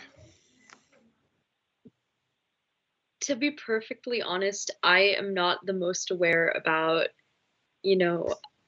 government, like the economy and the inner workings of the internal service fund and policy considerations, unfortunately, but I am thoroughly impressed as how detailed the presentation was and how well done everything was. I sincerely apologize. I don't have any comments. Youth Councillor Nog, that's just fine. And I mean, honestly, some of these are things where there is necessarily no right answer. And a lot of it is really a choice between saving before you need to spend money for a problem versus sort of figuring it out in the moment. And that, that's got broader implications than just the way the city's budget operates. So if you have thoughts on that, feel free to share those too, just to kind of put it in a more general frame there. Council President Lube. Yeah, I think this is something that falls kind of under the best practices, or just being prepared and mitigating volatility of sort of saving over time to prepare for items that you're going to have to replace versus having to pay for them the moment that they go out and you have to replace them. And so I support, saving over time and having these so we can focus on our funds doing services, on our reserves replacing equipment, and really have that separation and again, not have the volatility. So I'm overall in support of this. I have some concerns. Obviously, we haven't been saving. And so just trying to figure out exactly when we get to that 75 and 100%, Are we aiming over a several year period? How is that going to be funded? Is the funding going to affect our operations over a couple of years? And so really an in-depth analysis of the impact of having these reserves and what that's going to mean financially. It's absolutely the right call, but it's also going to be a trade-off, right? Like we don't just get to go find a money source that's going to fund these reserves. It's going to be a give and a take. So, you know, sort of what that implication is going to be and what those choices that are going to be made is going to be really helpful.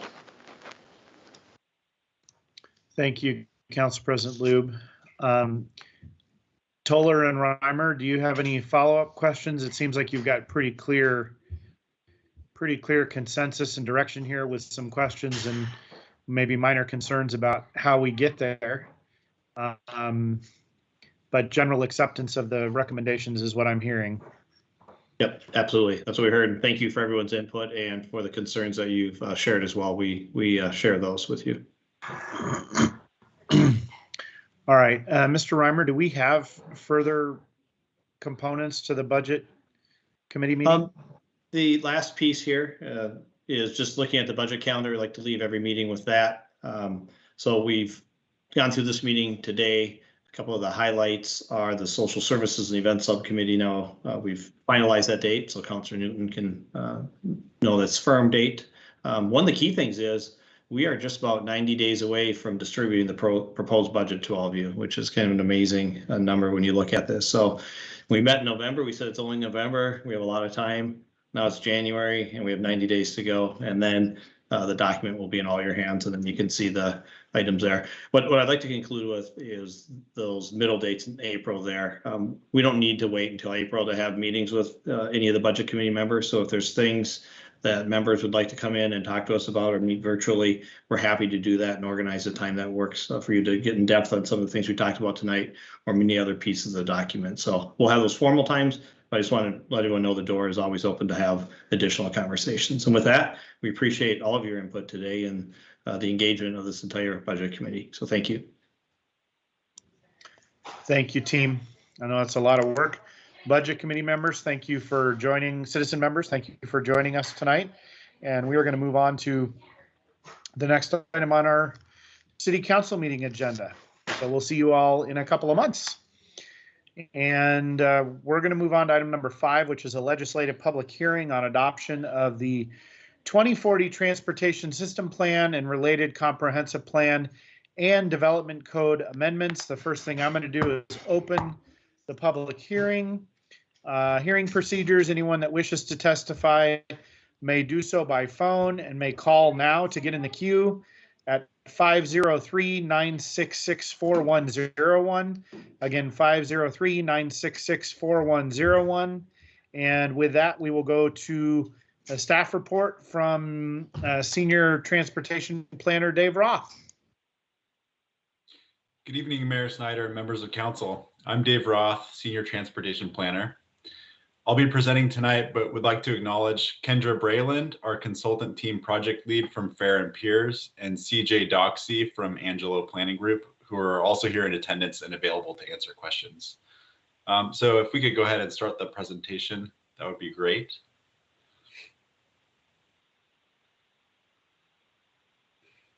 Okay. Go ahead to the next slide. All right, so this is a legislative public hearing to consider adoption of the 2040 TSP, an update to the 2035 TSP, along with proposed amendments to the Tigard Comprehensive Plan and Tigard Community Development Code. It's also an opportunity to hear public testimony on the proposal. Next slide. So, Planning Commission held a public hearing on December 6th, 2021, and tonight is the first hearing by City Council.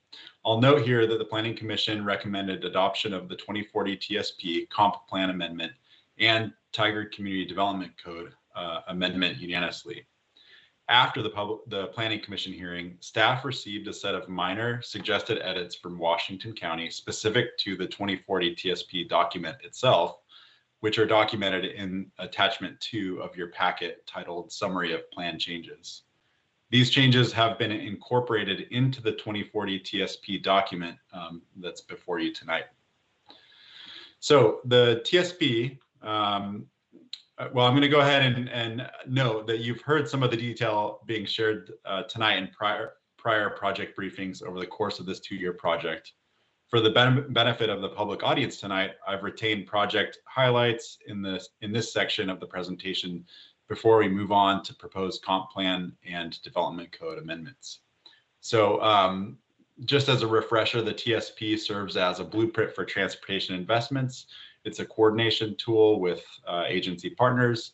It's an important component of prudent and effective land use choices. And it's also a compilation of existing and future transportation needs related to all of the different modes, as well as new emerging technologies.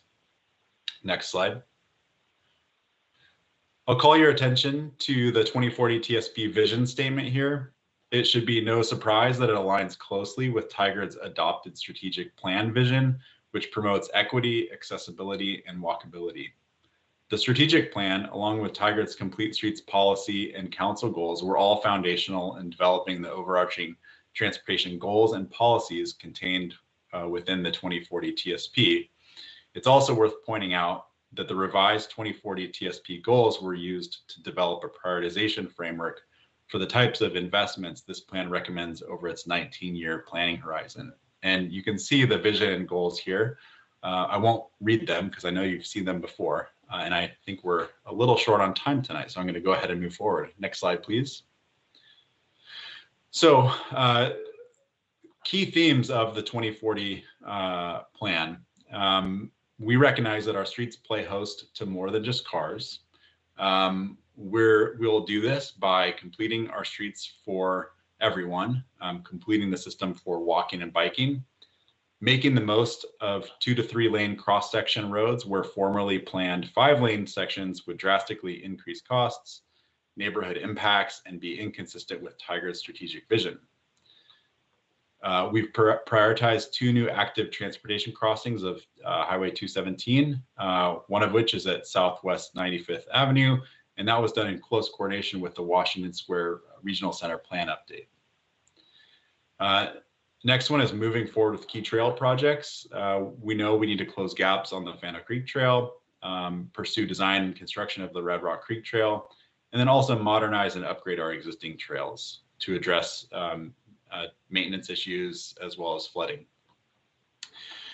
Thinking systematically about improving circulation by advancing refinement studies in areas like North Dakota, Tiedemann, and Greenberg.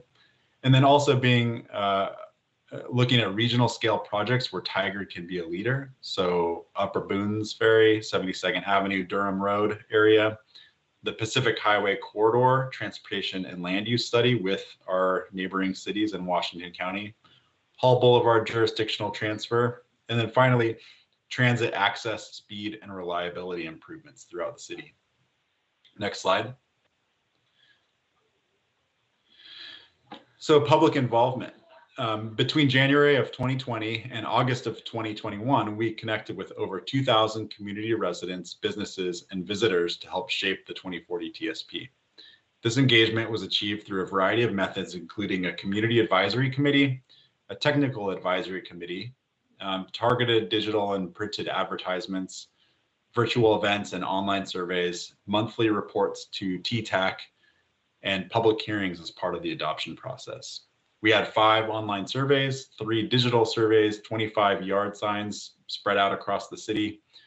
We received over 320 comments, had over 1,700 website visitors, and also mailed out over 21,000 postcards across the city to draw comments in.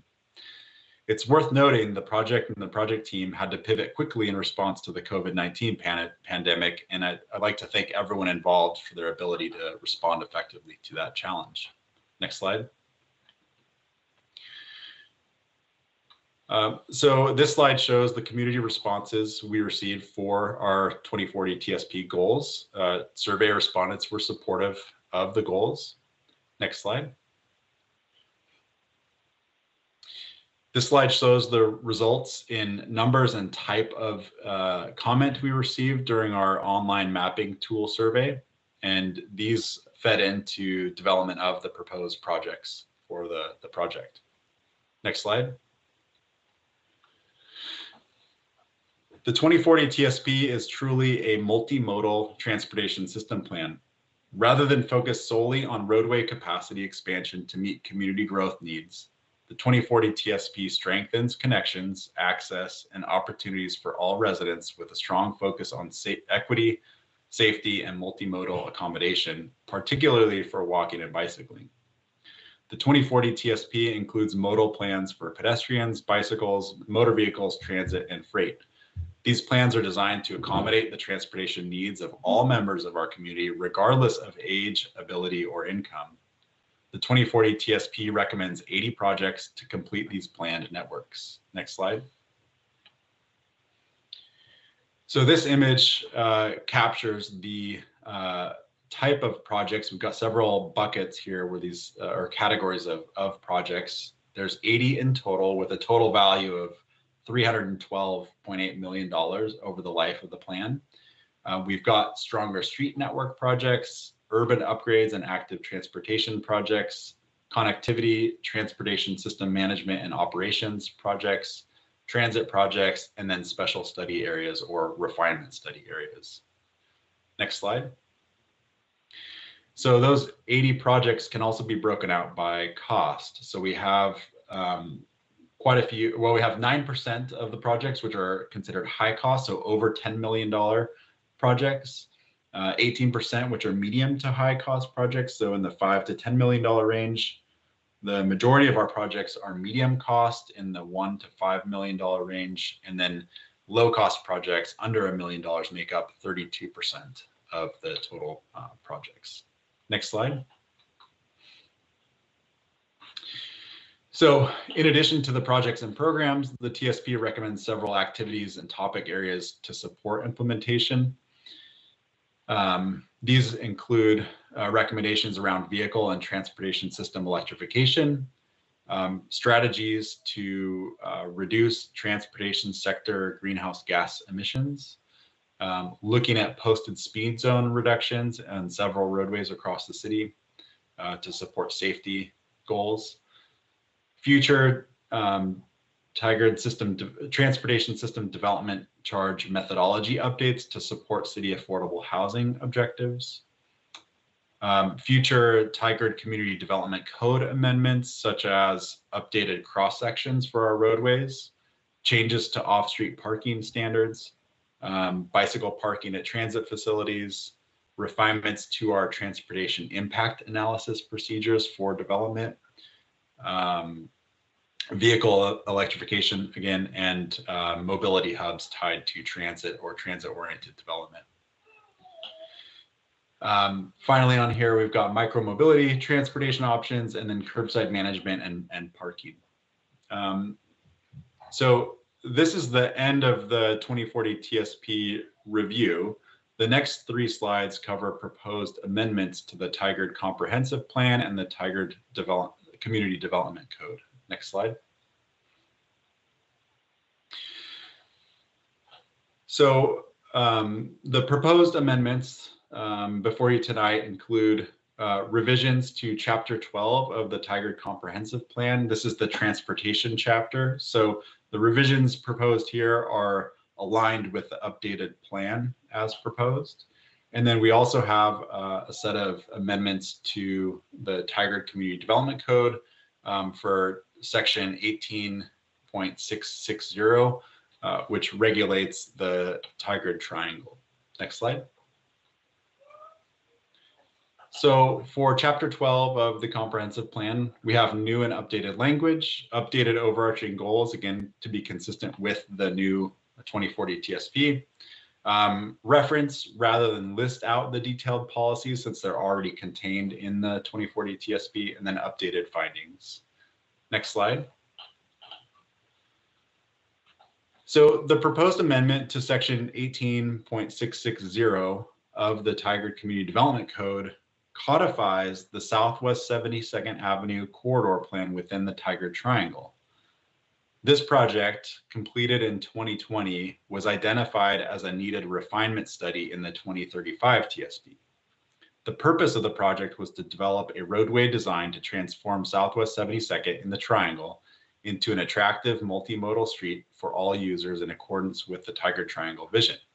During a year-long process, city staff worked with a consultant team to engage the community through a variety of means, including stakeholder interviews, surveys, and open houses, develop a set of design alternatives, conduct detailed analysis, and select a preferred design, which is what's represented in this proposal before you tonight. In addition, the proposed amendment addresses minor changes to bike parking requirements, access, above ground utilities, and screening. Next slide. So as I mentioned previously, we held a public hearing with the Planning Commission on December 6th of 2021.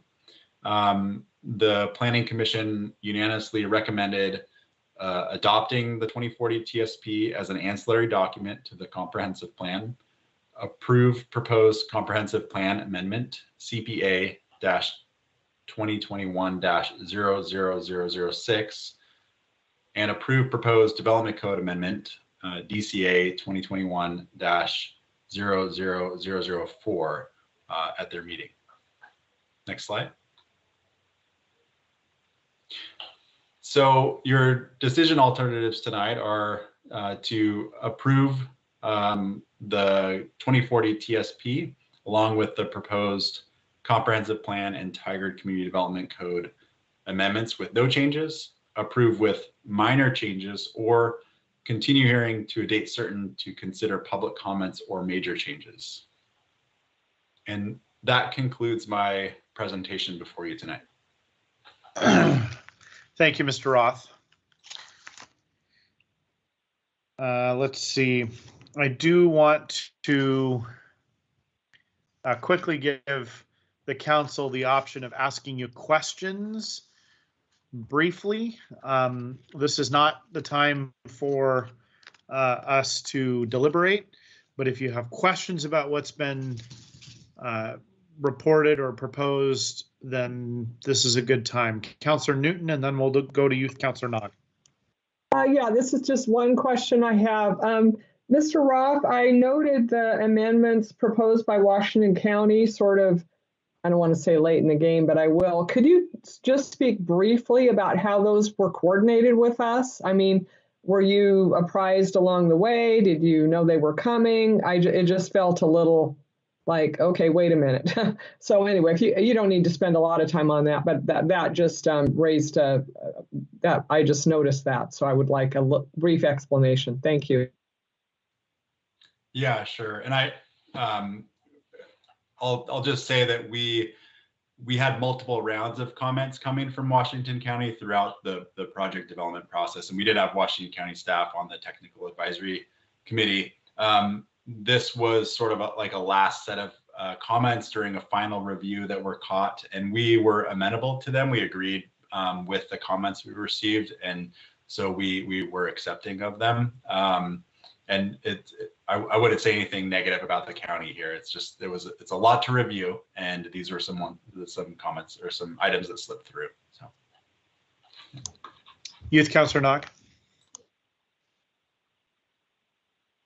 Yeah, I had a couple of questions about widening roads. How many of the current roads are you planning on widening? And how, what are the projected impacts for the surrounding environment?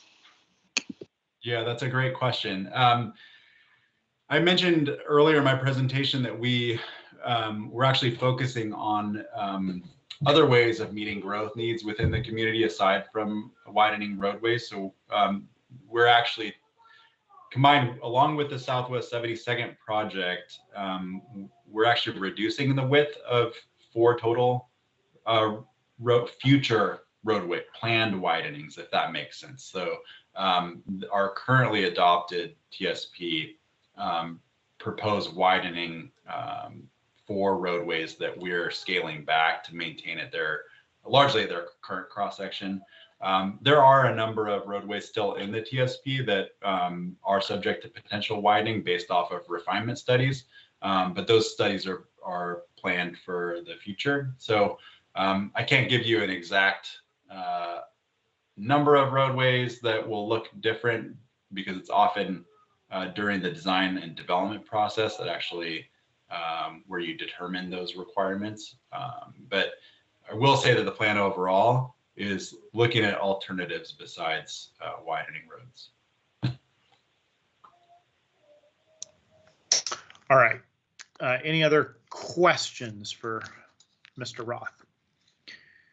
All right. I don't believe we received any written comments, but I want to confirm that with the city recorder. Is that correct on this topic? Yeah, that's correct. We didn't receive any. Mr. Nolup, are there any callers in the queue for public testimony?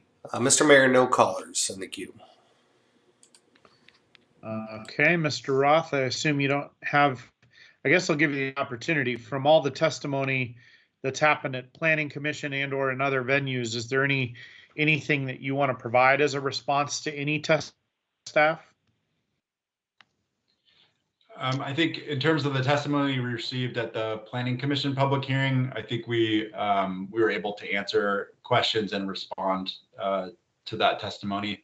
I will relay just for their benefit that we did receive comments specific to the transportation system development charges methodology recommendations from a representative from Taylor Morrison, and we've acknowledged and worked with that representative to craft this memo in a way that supports both Tigard's interests and their interest in providing different housing types to meet our needs. Okay, so that sounds, I mean, there sounds like there's some movement towards trying to address whatever was raised there. I know that's not germane necessarily to the public hearing here, but is that accurate? Yeah. Okay. I will close the public hearing and we'll move on to council consideration of ordinance number 22-02.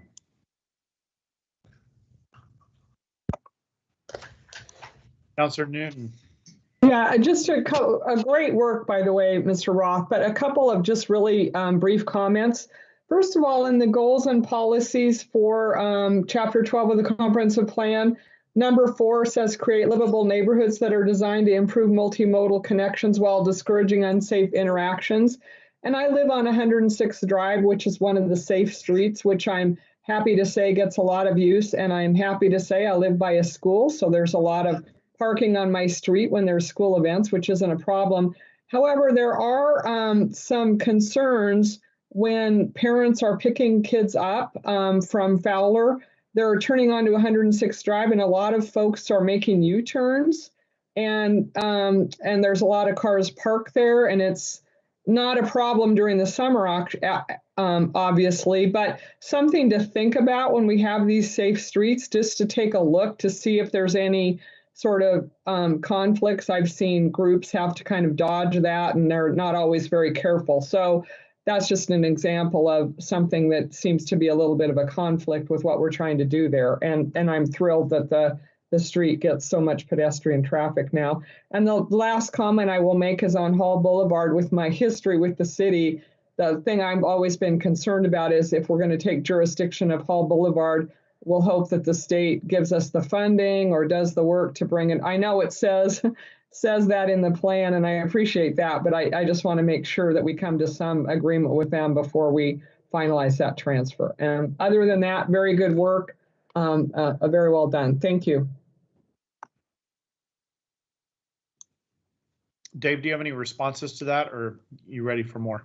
Yeah, no, quickly, I'll just say that in response to the first comment about 106th, our Safe Routes to School program is having some good conversations right now with TTSD and the schools within the district in terms of coming up with new traffic plans. And Fowler is one of the schools that we're talking to about that. So thinking about how parents arrive to and depart from schools is a big part of that conversation. And of course, trying to get kids out there walking and bicycling and taking the school bus as much as possible. So it is something we're actively working on, and the plan speaks to that as well. And then in terms of Hull Boulevard jurisdictional transfer, we are moving forward. I think you're going to be hearing a lot more about that over the coming year.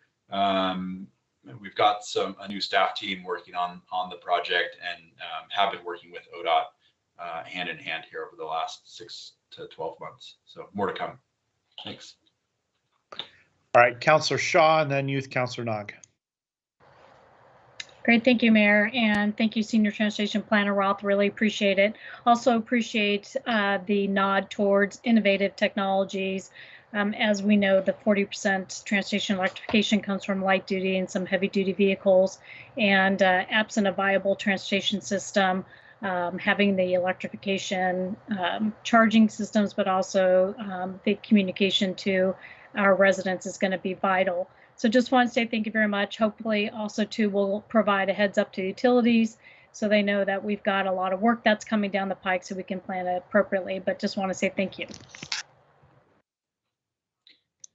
Thanks, Councillor Shaw. I'll just say we've been having some good conversations with a variety of stakeholders on our vehicle electrification strategy that we're working on next year, and some really good conversations with PGE recently about the connection between utilities and vehicle electrification as a big opportunity. So thank you. Youth Councillor Nog. I would like to reiterate the fact that it was a very well presentation, and I really enjoyed hearing more about the micromobility and increasing the environmental aspect of things. I also liked hearing about how have been considering toning back the number of roads that are being widened. I am a very passionate advocate for this. I think maybe one of the things that people should reconsider is like the requirements of road widening, because widening roads have very bad like environmental impact with like bioaccumulation and degradation of water and air quality. And these are just some things to consider, because I know that one of the major things is being environmentally friendly. So just a quick note there. I mean, in an ideal world, there would be no road widening, but I think maybe like hiring the standards when looking for requirements might be a step to consider. Thank you, Youth Councillor Nog. Mr. Roth, any response on that? I just want to thank Councillor Nog for that feedback. It's a message that I think a lot of agencies are hearing loud and clear, especially from the youth in our communities. And yeah, no additional comment there. Thanks. All right. Any other comments or questions? Council President Lube. Yeah, I just want to say, for something that's such an important document for us, and it, helps kick off the way that we view things and the changes in the cities, reading through it, it's really approachable, and I think it's something that anybody could pick it up, any of our community members, and really understand with some great maps and examples.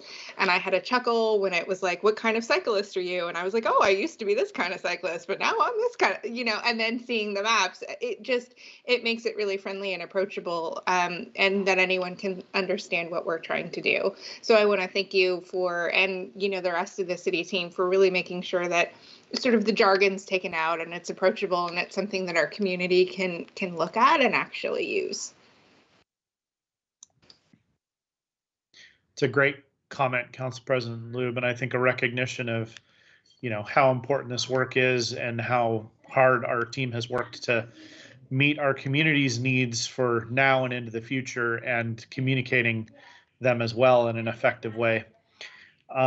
Any other comments or questions? Youth Councillor Nog, you've got your hand up. Is that the same hand or? Okay, same hand. Anyone? I'll ignore it. Do we have any other comments, questions, or a motion perhaps?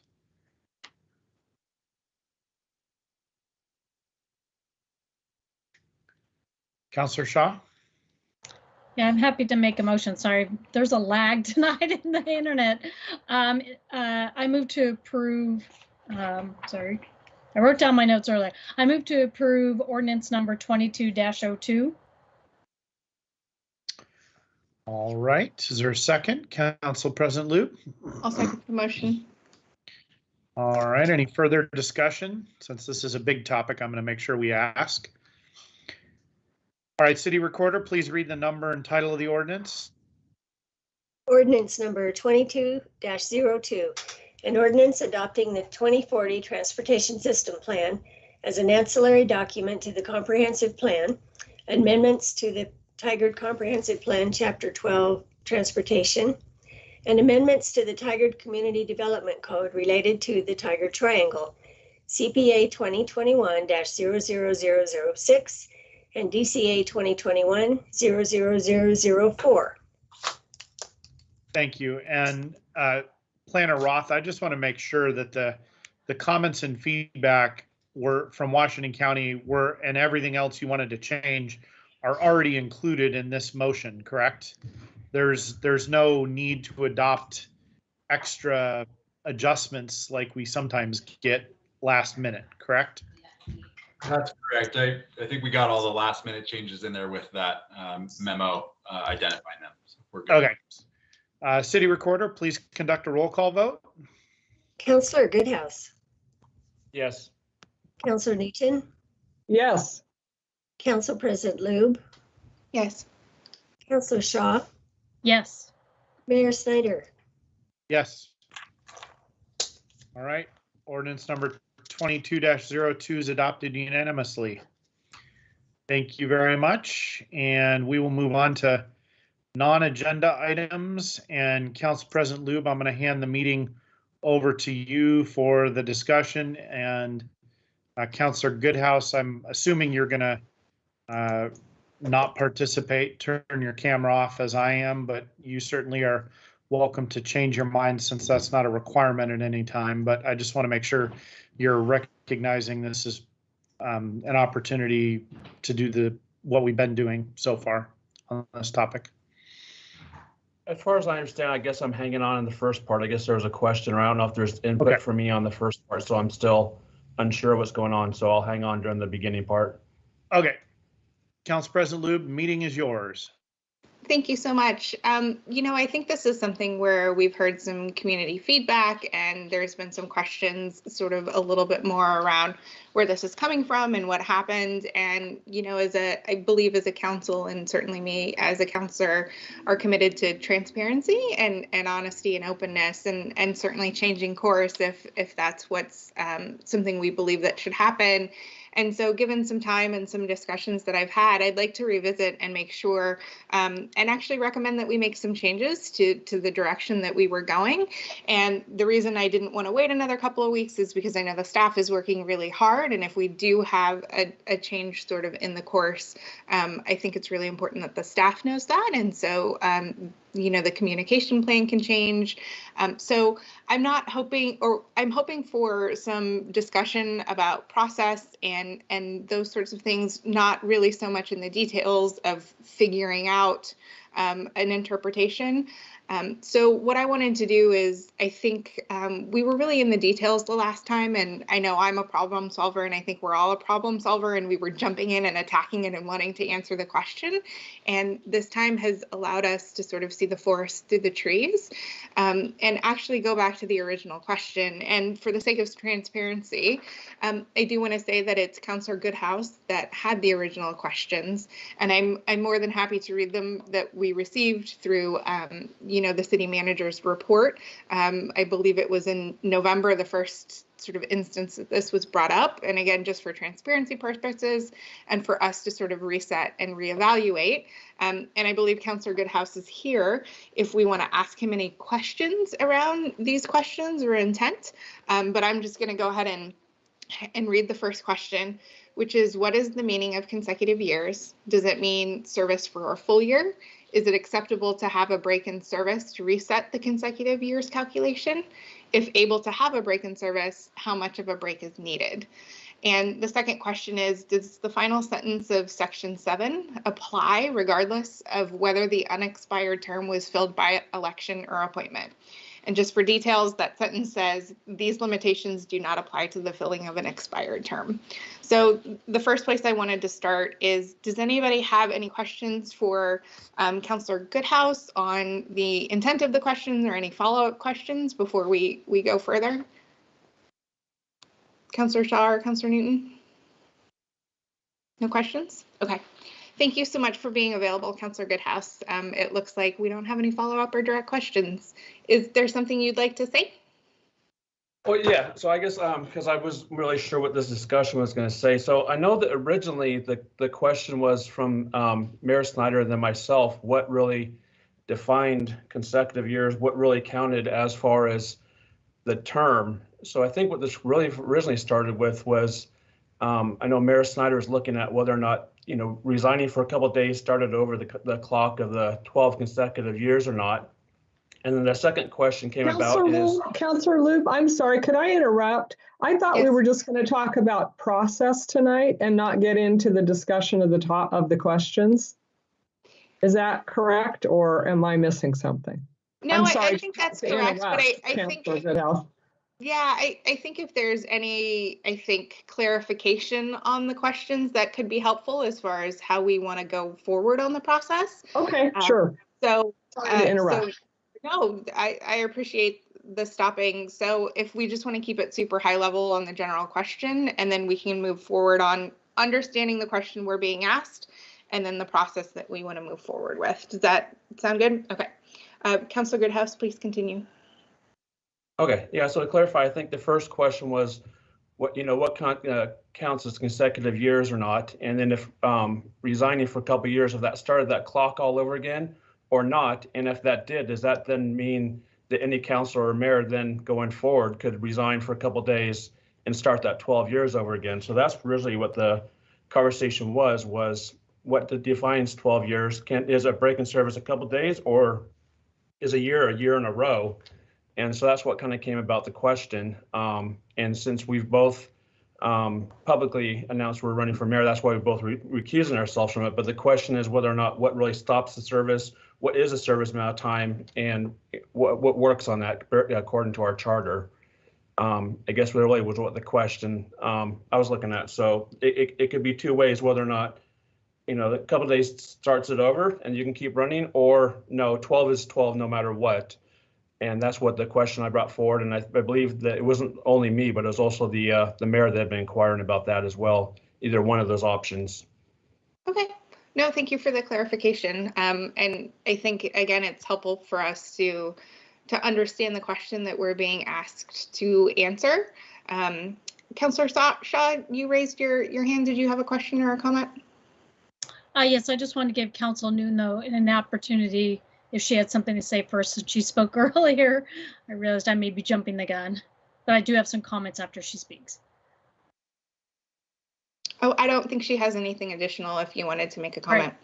Right. And so just, and thank you, Council President Luke, for bringing this topic up. So to just keep it high level, originally we talked about potentially having this as a ballot initiative. The discussion really is more, and I think we've been transparent through the whole process, but really to have that discussion as a council and receive input from the community and make that decision prior to the filing date, as opposed to putting it on the ballot. Is that my understanding? Yeah, I believe, sort of taking a step back and looking at the question that's being asked, I think we were rushing to try to solve what's, there's a lot of questions in regards to our charter. And I think the only way to solve a lot of the ambiguity and what's going on is a full charter review, which all three of us fully support going forward. So I think that's the long-term goal, is to go ahead and greenlight the charter review and look at it as a whole. But I feel confident that understanding the question that we're being asked and being able to have robust community dialogue and input, that we're capable of making the interpretation which the charter allows us and sort of asks us to do as the council when we are reviewing the charter. So my recommendation would be to sort of repivot and say that you know, we can have this robust conversation. We can have an answer before the filing opens, which I believe is in May.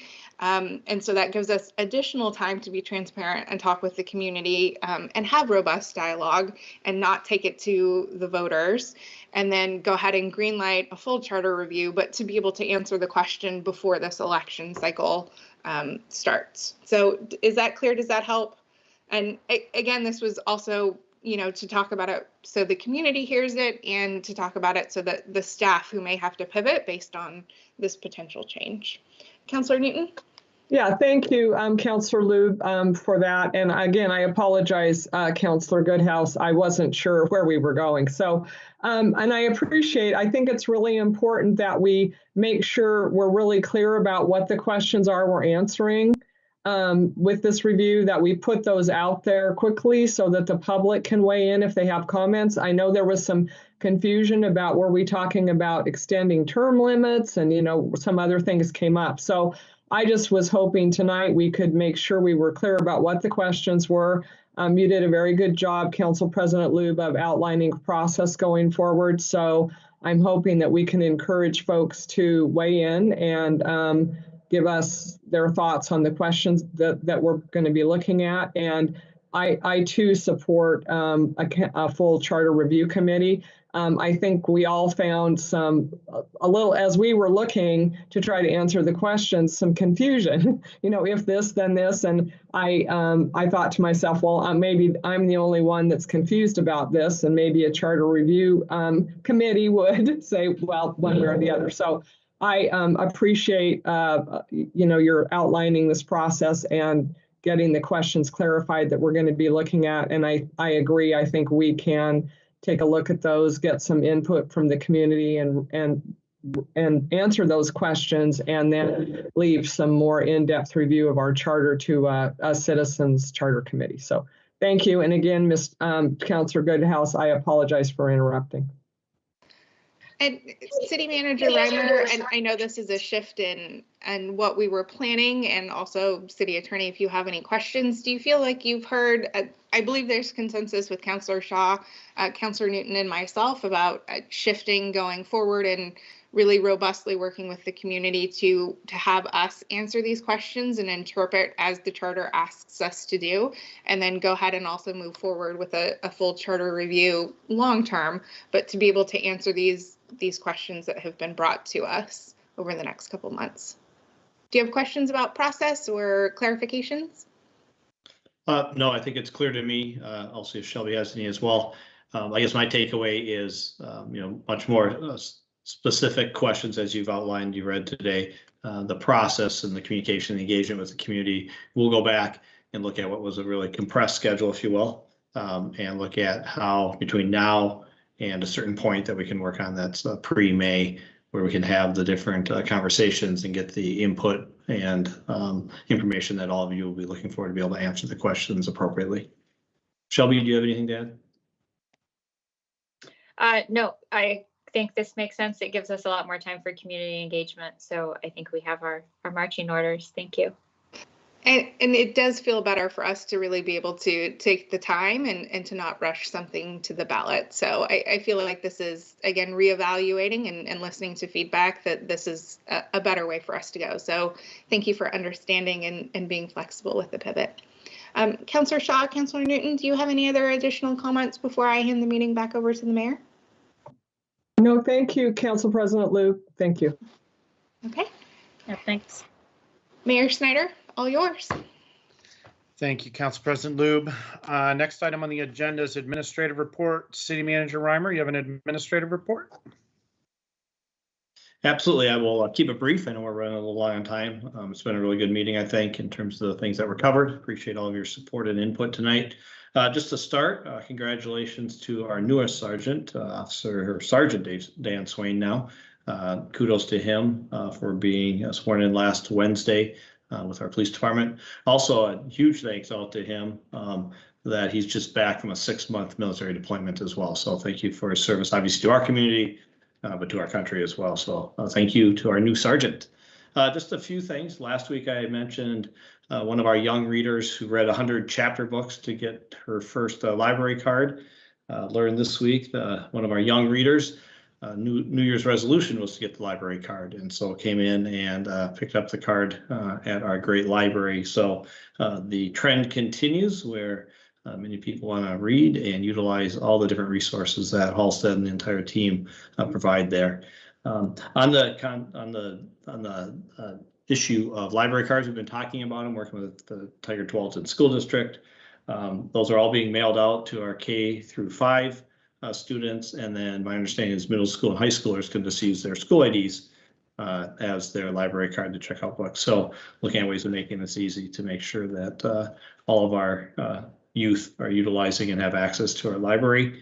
Also, as part of that, my understanding is people can stop into the library and take a selfie with our little mascot there. So just making it fun as well. Reading's a fun thing, and so just adding to that. Our Parks and Rec team, Nicole and others have been working hard to organize the Martin Luther King Day of Remembrance and Celebration, if you will. Many of you are participating, and so thank you to all of you as well as community members that are stepping forward to give back to our community in honor of Martin Luther King. Also, the Cook playground structure, our inclusive playground structure, is continuing to move forward. The proposals now are due at the end of this month. And so then we'll go through a community process as well to receive public input on the different designs that we get to see which one best meets the community needs. Mayor, I did get a note from the team that they have circled back with Jillian's parents who are now involved in the process. I'm not quite sure, but just so you know on that part, Jillian's parents have been engaged in this, so I appreciate the team following up. And then last but not least, thanks to many of you, Councillor Goodhouse and others with the TDA, the Light the Night downtown is continuing through March 13th. And so this is the effort to bring some more vibrancy to our downtown that started last year. We do plan on having this as an annual thing that we're now doing, that light up the downtown sometime in December through the wintry months, if you will, until daylight saving times starts. And so just another little small step, but those things all add up, I think, to making our downtown what we want it to be. And that concludes my comments tonight. Thank you for a great meeting. Thank you, Steve. All right. We will, Tigard City Council is now going to go into executive session to discuss the performance evaluation of a public official under ORS 192.660 subsection 2I. All discussions are confidential and those present may disclose nothing from the session. Representatives of the news media are allowed to attend executive sessions as provided by ORS 192.660 subsection 4, but must not disclose any information discussed. Tigard City Council will adjourn immediately after the executive session. And with that, we will recess and go into executive session. Good night, Tigard.